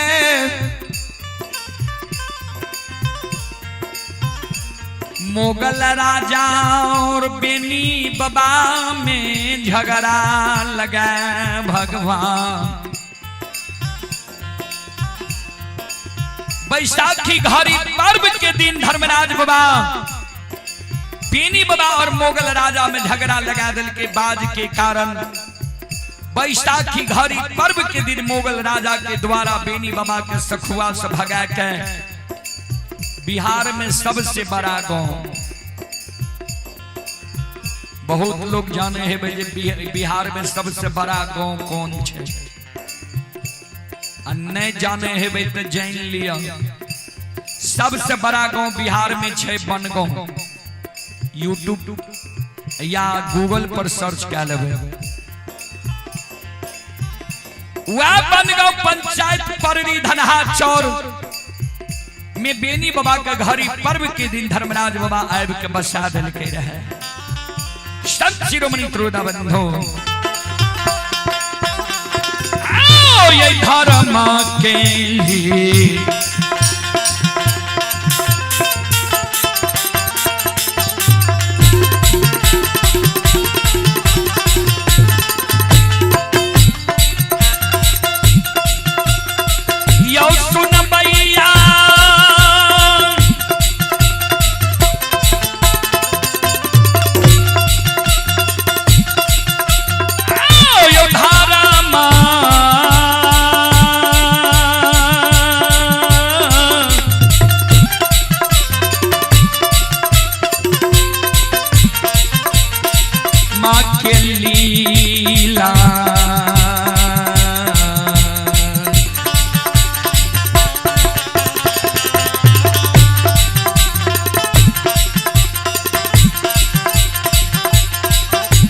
अपार छैयो सुनबैया बाबा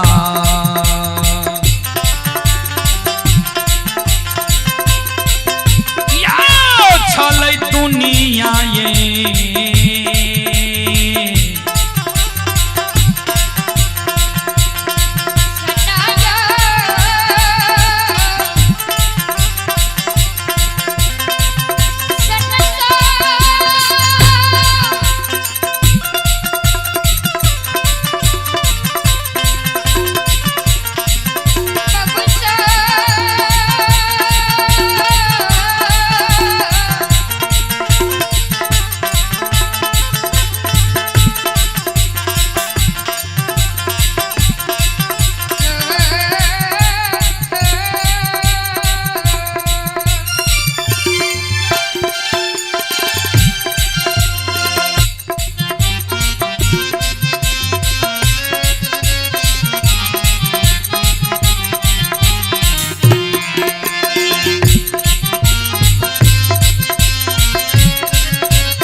सुनो सुनो सुन भैया सुन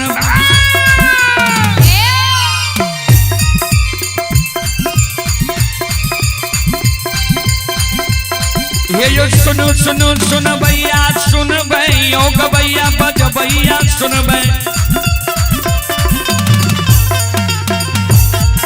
ये माँ बहना ये ध्यान से सुन भै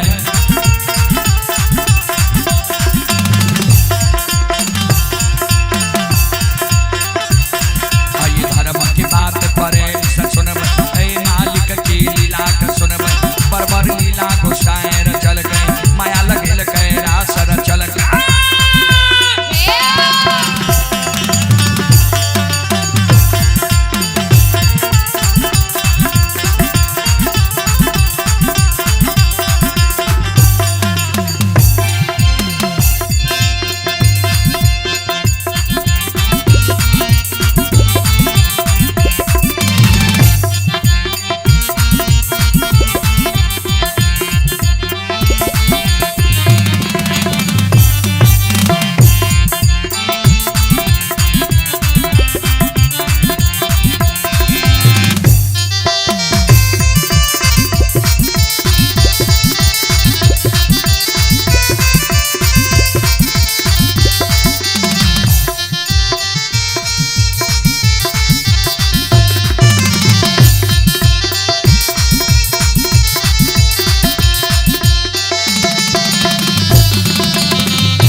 पुरस्कार की ओर आप हैं यदुनंदन प्रसाद यादव के सुपुत्र मनीष कुमार मौसम कुमार गोढ़ियारी।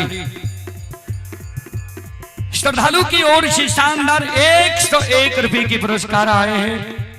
और आप हैं बिट्टू यादव सूरज कुमार फोन पे के द्वारा 51 रुपए के पुरस्कार आए हैं। गोढ़ियारी के निवासी हैं। श्रद्धालु को बहुत बहुत धन्यवाद, लाख लाख शुक्रिया, बहुत बहुत साधुवाद। और आप हैं सुबोध कुमार की ओर से 11 रुपए की पुरस्कार आए हैं। श्रद्धालु को बहुत बहुत धन्यवाद, लाख लाख शुक्रिया, बहुत बहुत साधुवाद। जय हो दानी श्रद्धालु की जय हो, जय हो दानी श्रद्धालु के समस्त परिवार की जय हो। और आप हैं श्री तरुण बाबू मास्टर साहब, श्री तरुण बाबू मास्टर साहब की ओर से शानदार 101 रुपए की आशीर्वाद हमारे मंडली के लिए आए हैं। और हमारे तरुण बाबू का कहना है, लोक गाथा भगत को बिहार ही नहीं हिंदी भाषी पूरे भारत के जन जन तक पहुंचाने वाले श्री रुदल पजियार को गोढ़ियारी मधेपुरा की धरती पर हार्दिक हार्दिक अभिनंदन है, स्वागत है। एक बार हमारे तरुण बाबू मास्टर साहब के नाम पर जोरदार ताली हो जाए।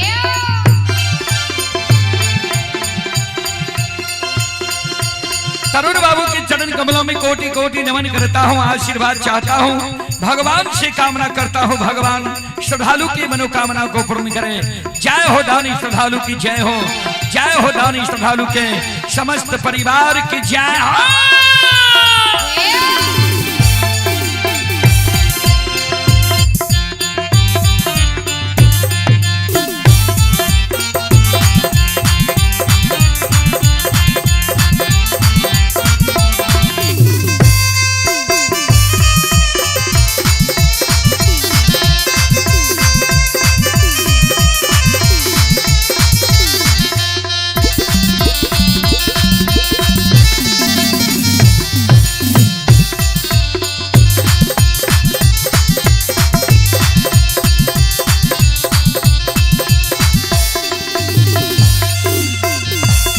ये हो भला बाबा भंडार का भरी दी हो,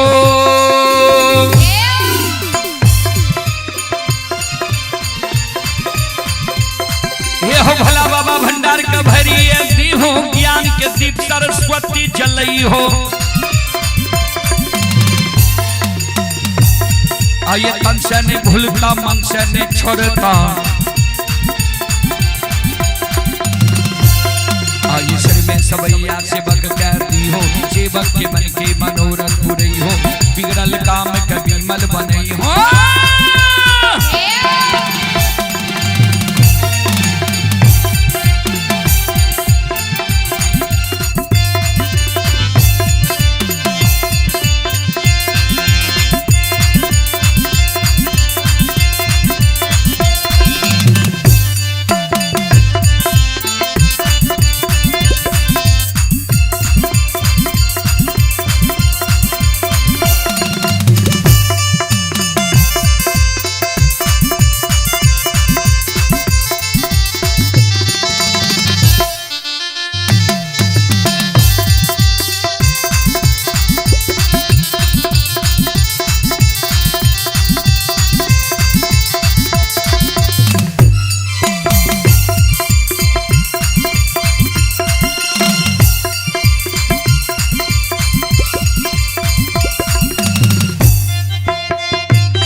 के माय दुर्गा गए हरदी थान के,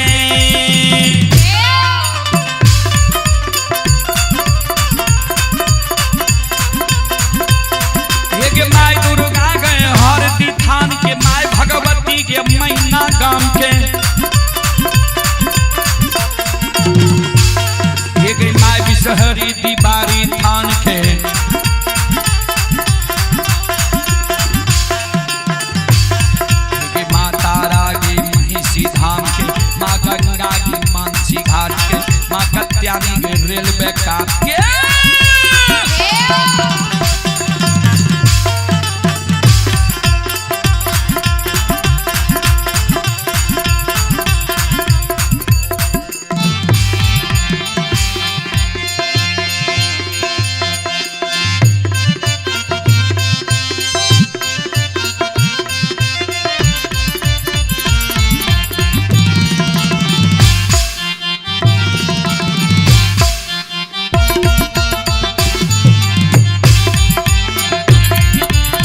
हाय धर्म के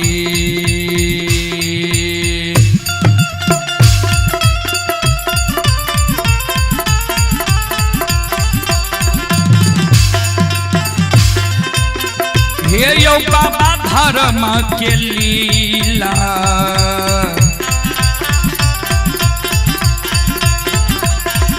अपार छै यो समाज बाबा हे यो छलै दुनिया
लीला बाबूजी दुनिया में अगम अपार है। धर्म के लीला अगम अपार कोई पावे न पार गुण गावे हजार भक्त करे जय जयकार।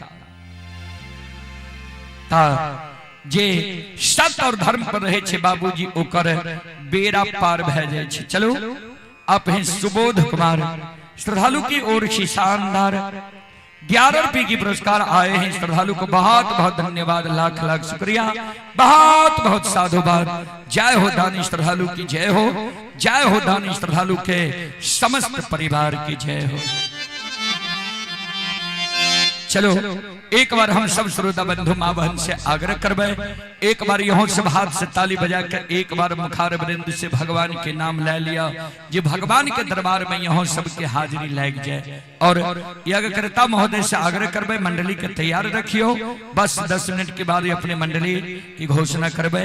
चलो श्रोता बंधु एक बार दोनों हाथ उठा के यहाँ सब जयकारा लगाबू और भगवान के दरबार में यहाँ सब हाजिरी लगा लिया। सीताराम सीताराम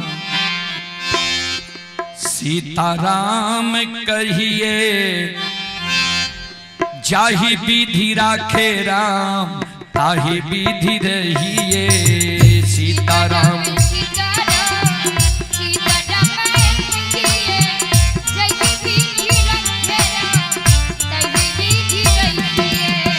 सीताराम सीताराम सीताराम कहिए, चाहे विधि राखे राम ताहि विधि रहिए। सीताराम सीताराम सीताराम कहिए, चाहे विधि राखे राम ताहि विधि रहिए। भगवान के नाम में संकोच नहीं करो, किया तो एहन मौका मानव के बार बार नहीं मिले छे।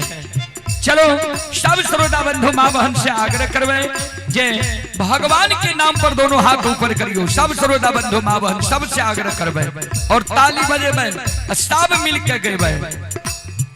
मन में हो राम राम नाम से बात में, तू अकेला नहीं प्यारे राम जी तेरे साथ में।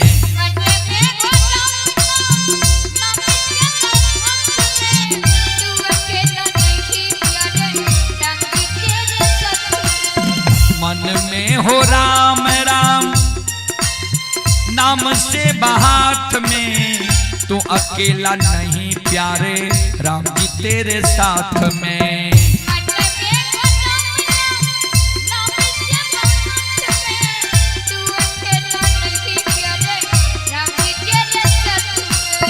विधि का विधान ज्ञान, विधि का विधान ज्ञान हानि लाभ सहिए, चाहे विधि राखे राम ताही विधि रहिए सीताराम। दोनों हाथ उठा के जाओ जाओ।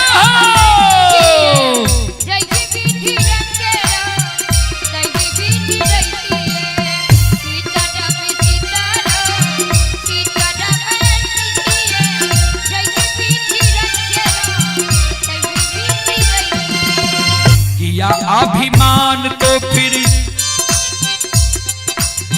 मान नहीं पाएगा, होगा प्यारे वही जो श्री राम जी को भाएगा।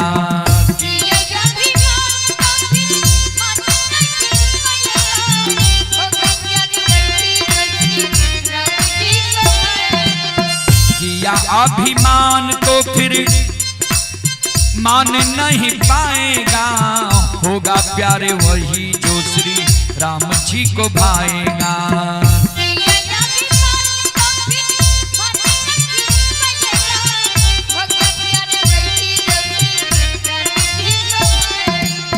फल आशा त्याग शुभ, फल आशा त्याग शुभ कर्म किया कीजिए, चाहे विधि राखे राम ताही विधि रहिए सीताराम। दोनों हाथ उठा के जाओ जाओ।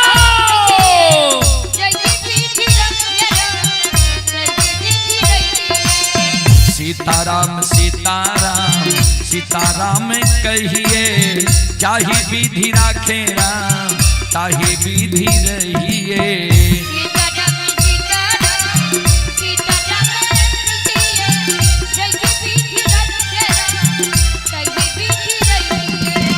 एक आशा राम जी से दूजी आशा छोड़ दे, एक नाता राम जी से दूजी नाता तोड़ ले।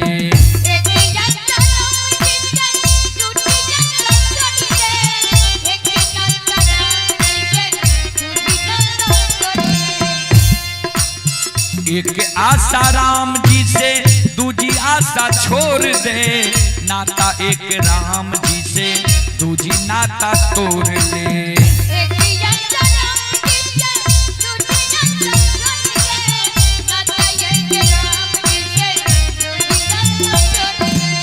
धन्यवाद निर्विवाद, धन्यवाद निर्विवाद राम राम कहिए, चाहे विधि राखे राम ताही विधि रहिए सीताराम। जाओ जाओ दोनों हाथ उठा के जाओ।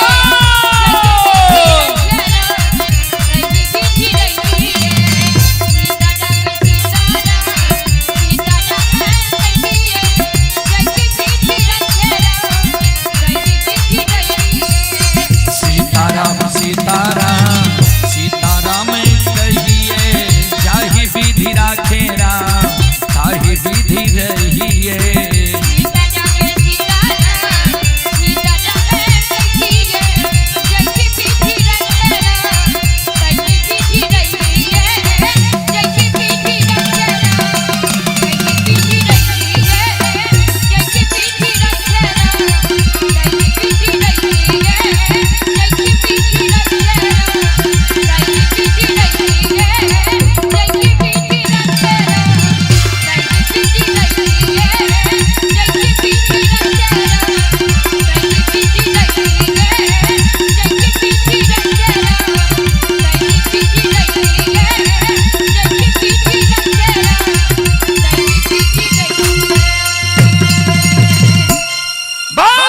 सच्चे दरबार की भक्ति और भगवान की, महारुद्र बजरंगबली की, उमापति महादेव की, बाबा दिहवार की, संत बाबा कारू खिरहरी की।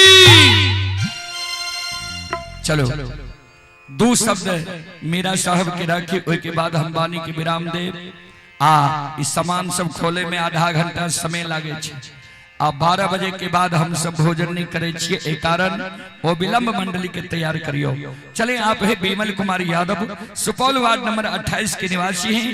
25 रुपए की पुरस्कार आए हैं विमल कुमार यादव जी की ओर से। श्रद्धालु को बहुत बहुत धन्यवाद, लाख लाख शुक्रिया, बहुत बहुत साधुवाद। संत शिरोमणि श्रोता बंधु माँ बहन बाबू भैया सब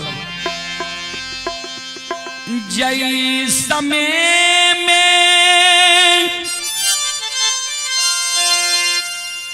नब दुल्हन का नाम से रखे डोली पर चढ़ा के मम्मा माँ जयनगर पंकुलपुर ले के रहा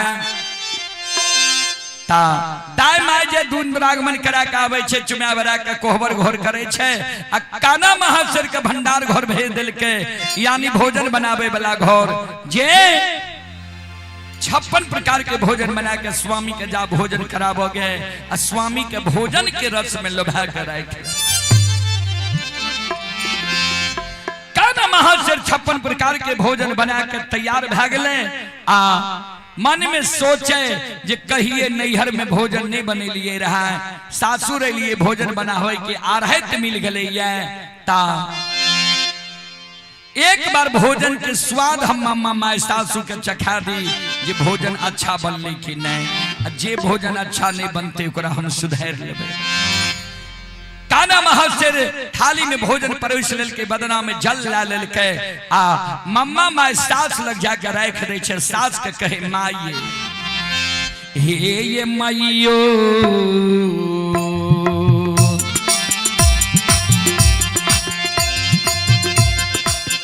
एक बेरा भोजन के स्वाद चखियो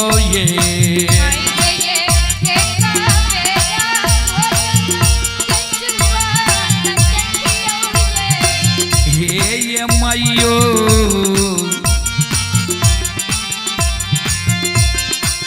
कौन भोजन नौन से नौन कार भेलये माय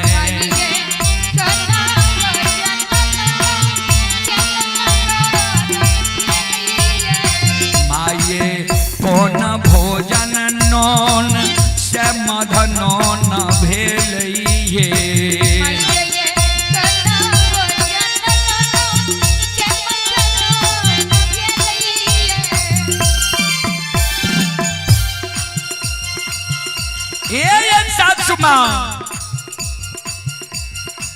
कौन भोजन नौन से नौन ढंगर भा गेले कौन मधनौन भा गेले एक बेर भोजन के स्वाद चख के हमरा बतैयो और ओई भोजन के सुधार लेबै आ तब जेबै हम स्वामी के भोजन कराबै ले भैया दुल्हन के सवाद मम्मा माय सुनल गई हो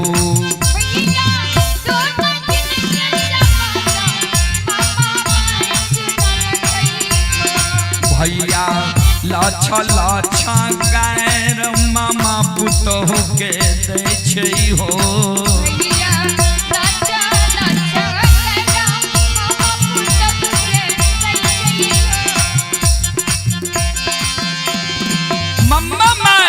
पुतोह के सब सुन के लक्ष्य निदान के गैर पुतोह के दिया लागले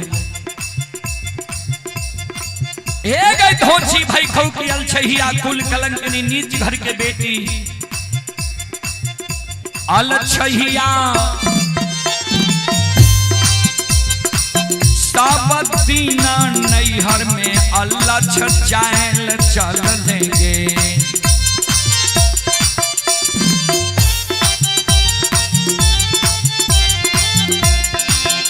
अलछैया अलछै वाला बुध तोरा ज्ञान भेलोगे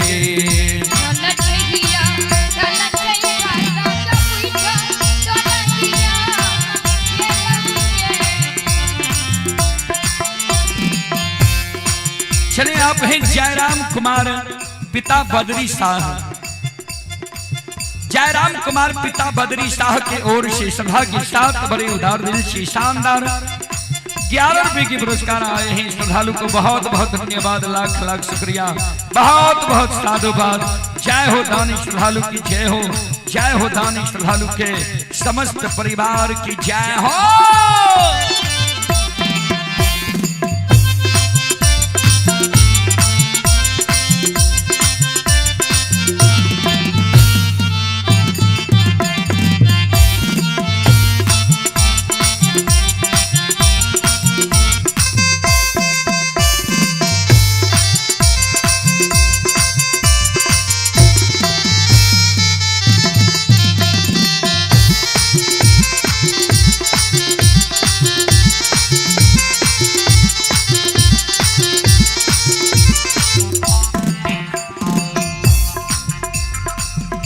मम्मा माय पुतहु के लक्ष्य निदान के उल्हन उपराग दे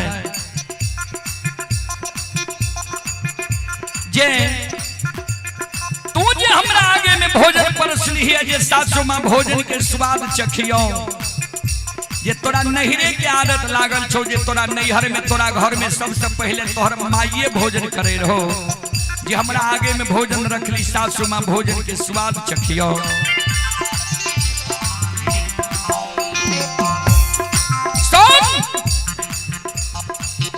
सासुर में दाई माई के कोना चलवा के चाहिए सासुर के रहनी के तू सीख ले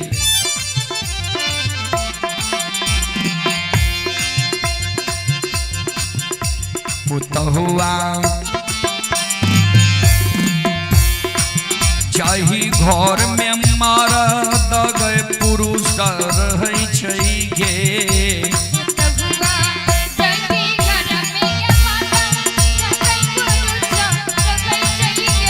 पुतहुआ पहले भोजन मरद गए पुरुष करै छै गे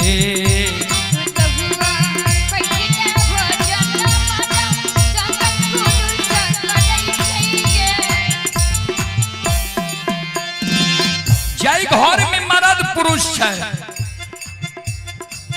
दाई माई पहले मर्द पुरुष के भोजन करा दे छै तब अपना भोजन करे छै जय घर में मर्द पुरुष नहीं छै जोन हरबहा छै मर्द के नामे दाई माई वही जोन हरबहा के भोजन करा दे छै तब अपना भोजन करे छै जय घर में जोन हरबहा नहीं चले छै बच्चा छै मर्द के नामे दाई माई वही बच्चा के भोजन करा दे छै तब अपना भोजन करे छै सुन ले जय घर में पहले औरत भोजन क्या ले छै वही घर में की सब नुकसान होय छै ध्यान से सुन पुतहुआ जाहि घर में पहले भोजन औरत करे छै गे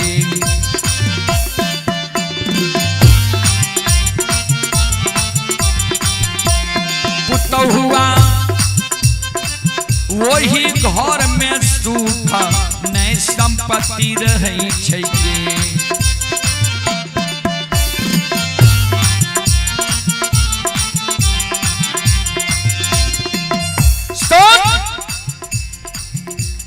घर में पहले औरत भोजन क्या लिया वही घर में सुख संपत्ति नहीं रही छै वही घर में धन के बरोकत नहीं हुई छै पुतहुआ वही घर से लक्ष्मी सरस्वती भाग जाय छै गे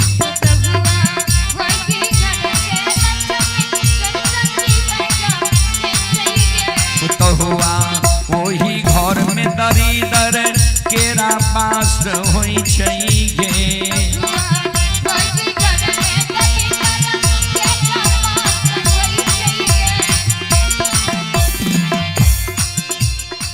और तू सुन ले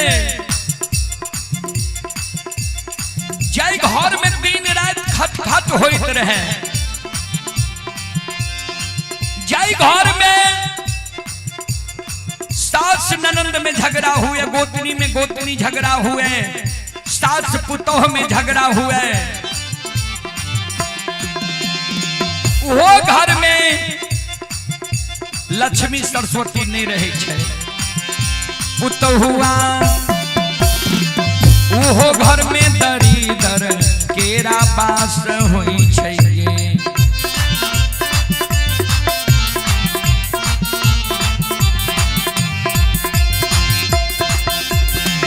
मम्मा माई कहे पुतहु के सुन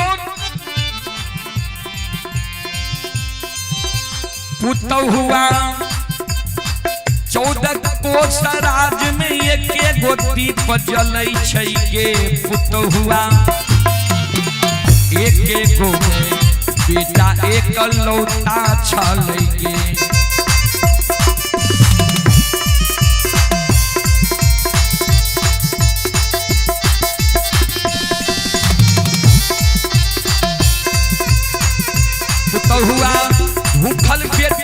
मुनहर घर मंदिर में चल गे पुतहुआ भूखल बेटा मुनहर घर मंदिर में चल गे।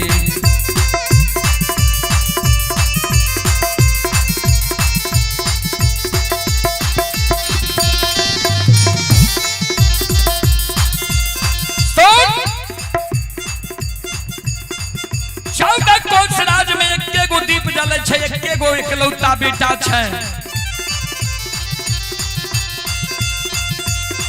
बेटा मुनहर घर मंदिर में प्राण के त्याग रहलैया आ तू हमरा आगे में भोजन राख लिहिए जे सासू मां भोजन के स्वाद चखियो जाओ हमरा बेटा के तू भोजन करा के हमरा बेटा के बुझा समझा के दिल्ली नगर में राख ले आ तब बुझबो तू बुद्धिमान औरत छी। भाई आहे हो सासू के सबादा सुनइए दुल्ही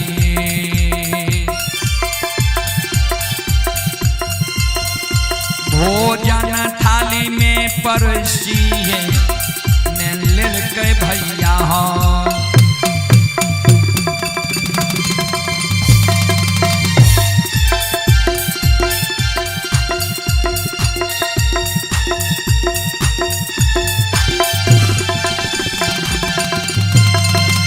भाई आहे हो भोजन के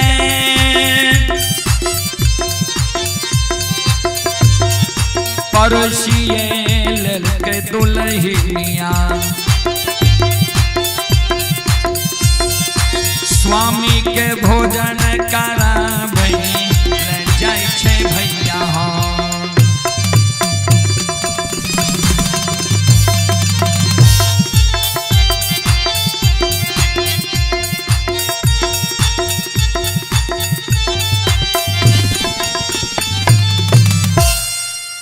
संत शिरोमणि श्रोता बंधु माँ बहन बाबू भैया सब मंडली नहीं छे कि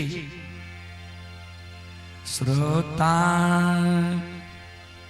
भगवान यो बिशनपुर मंडली बिशनपुर के जे मंडली छे अपने के से आग्रह है अविलंब धर्म कुंज में प्रवेश करे के प्रयास करियो। बिशनपुर के जे मंडली छे अपने से आग्रह है जे अविलंब धर्म कुंज में प्रवेश करे के प्रयास करियो। संत शिरोमणि श्रोता बंधु मां बहन बाबू भैया सब नव दुल्हन का नाम महाशर साज के शब्द सुन के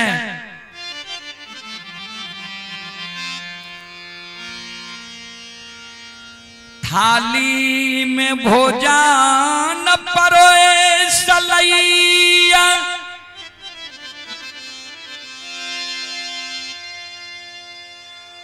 आचर से भोजन के ढकलैया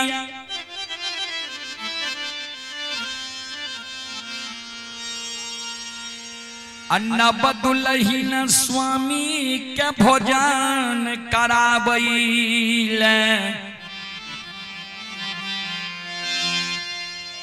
मुनहर घर मंदिर के ओर जा रहलैया।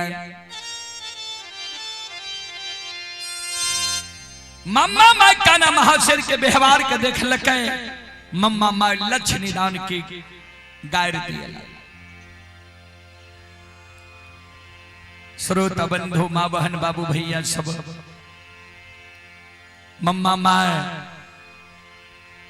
लक्ष्य निदान के गायर दिए लागले काना महाशर के हे गे भाई खौ की धोछियल छहिया तोरा तनियो ज्ञान नहीं छो आचर से जे तू भोजन के ढकलही है माय बहन के आचर अशुद्ध होई छे तोरा पता नहीं छो। बेटा ज देखतौ बेटा ढाल तलवार से सिर के उतार लेतो बेमौत मौत मर जइमे काना काना महर्षि सास के शब्द सुन के फिर से भोजन परोस लेलकैया, रुमाल से भोजन के ढक लेलकैया, बदना में जल लेलकैया। दुल्हीन चलिए भेले स्वामी, भोजन कराबैल जाय छै हो।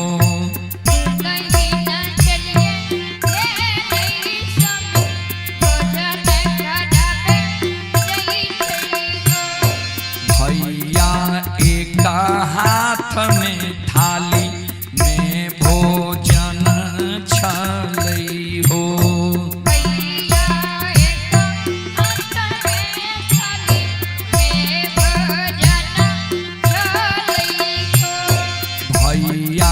दूसर हाथ में बदना में जल छलै हो।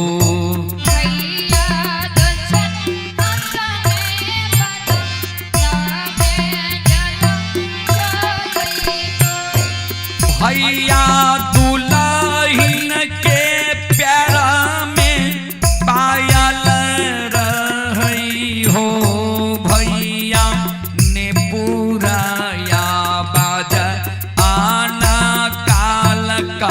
रही हो।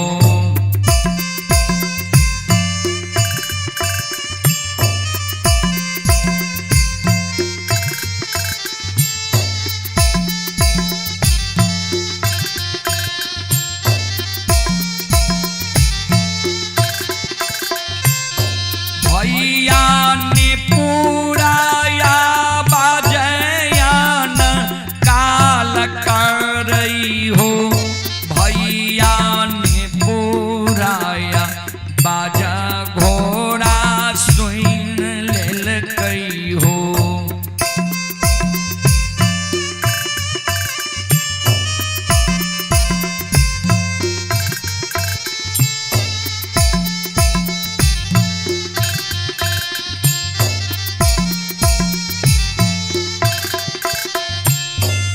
ध्यान दें, काना महर्षि के पैर में पायल रहे, पायल के नेपुर रहे बड़ा बड़ा, नेपुर आवाज अनकाल क्या रहले है। नेपुर की आवाज मुनहर घर मंदिर के गेट पर जे घोड़ा हंसराज बैसल रहे, बात छेक के जे ककरो जाय ले नहीं देबे। किया मीरा साहब ओलिया नादान छे। कोई जब मुनहर घर मंदिर में प्रवेश करते मीरा साहब के सिखा देते जे 7 पुरखा नुंजा में मर गलो, तू मर जे भोट नहीं जाई, वही बात के समझ जेते, पान कला करले रह जेते, नुंजा कर नहीं जेते।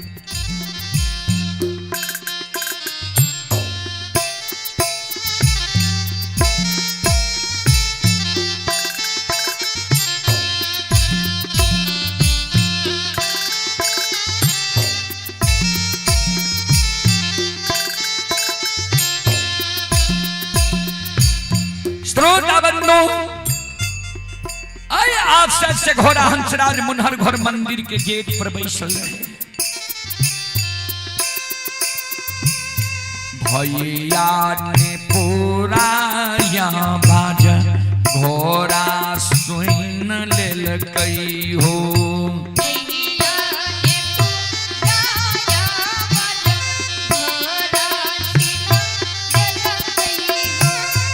भैया पटिया जे छेक घोड़ा जी खार भेलै हो।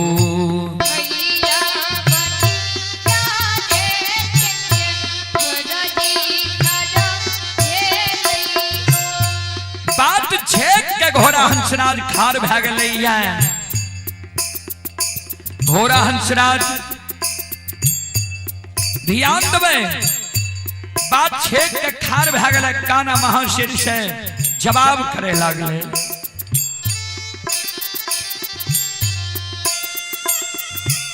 काना महर्षि से जवाब करे लागले। भैया कहाँ माँ के कसा बिगै पातुरिया छिएंगे। बोल बोल भक्तियां भगवान की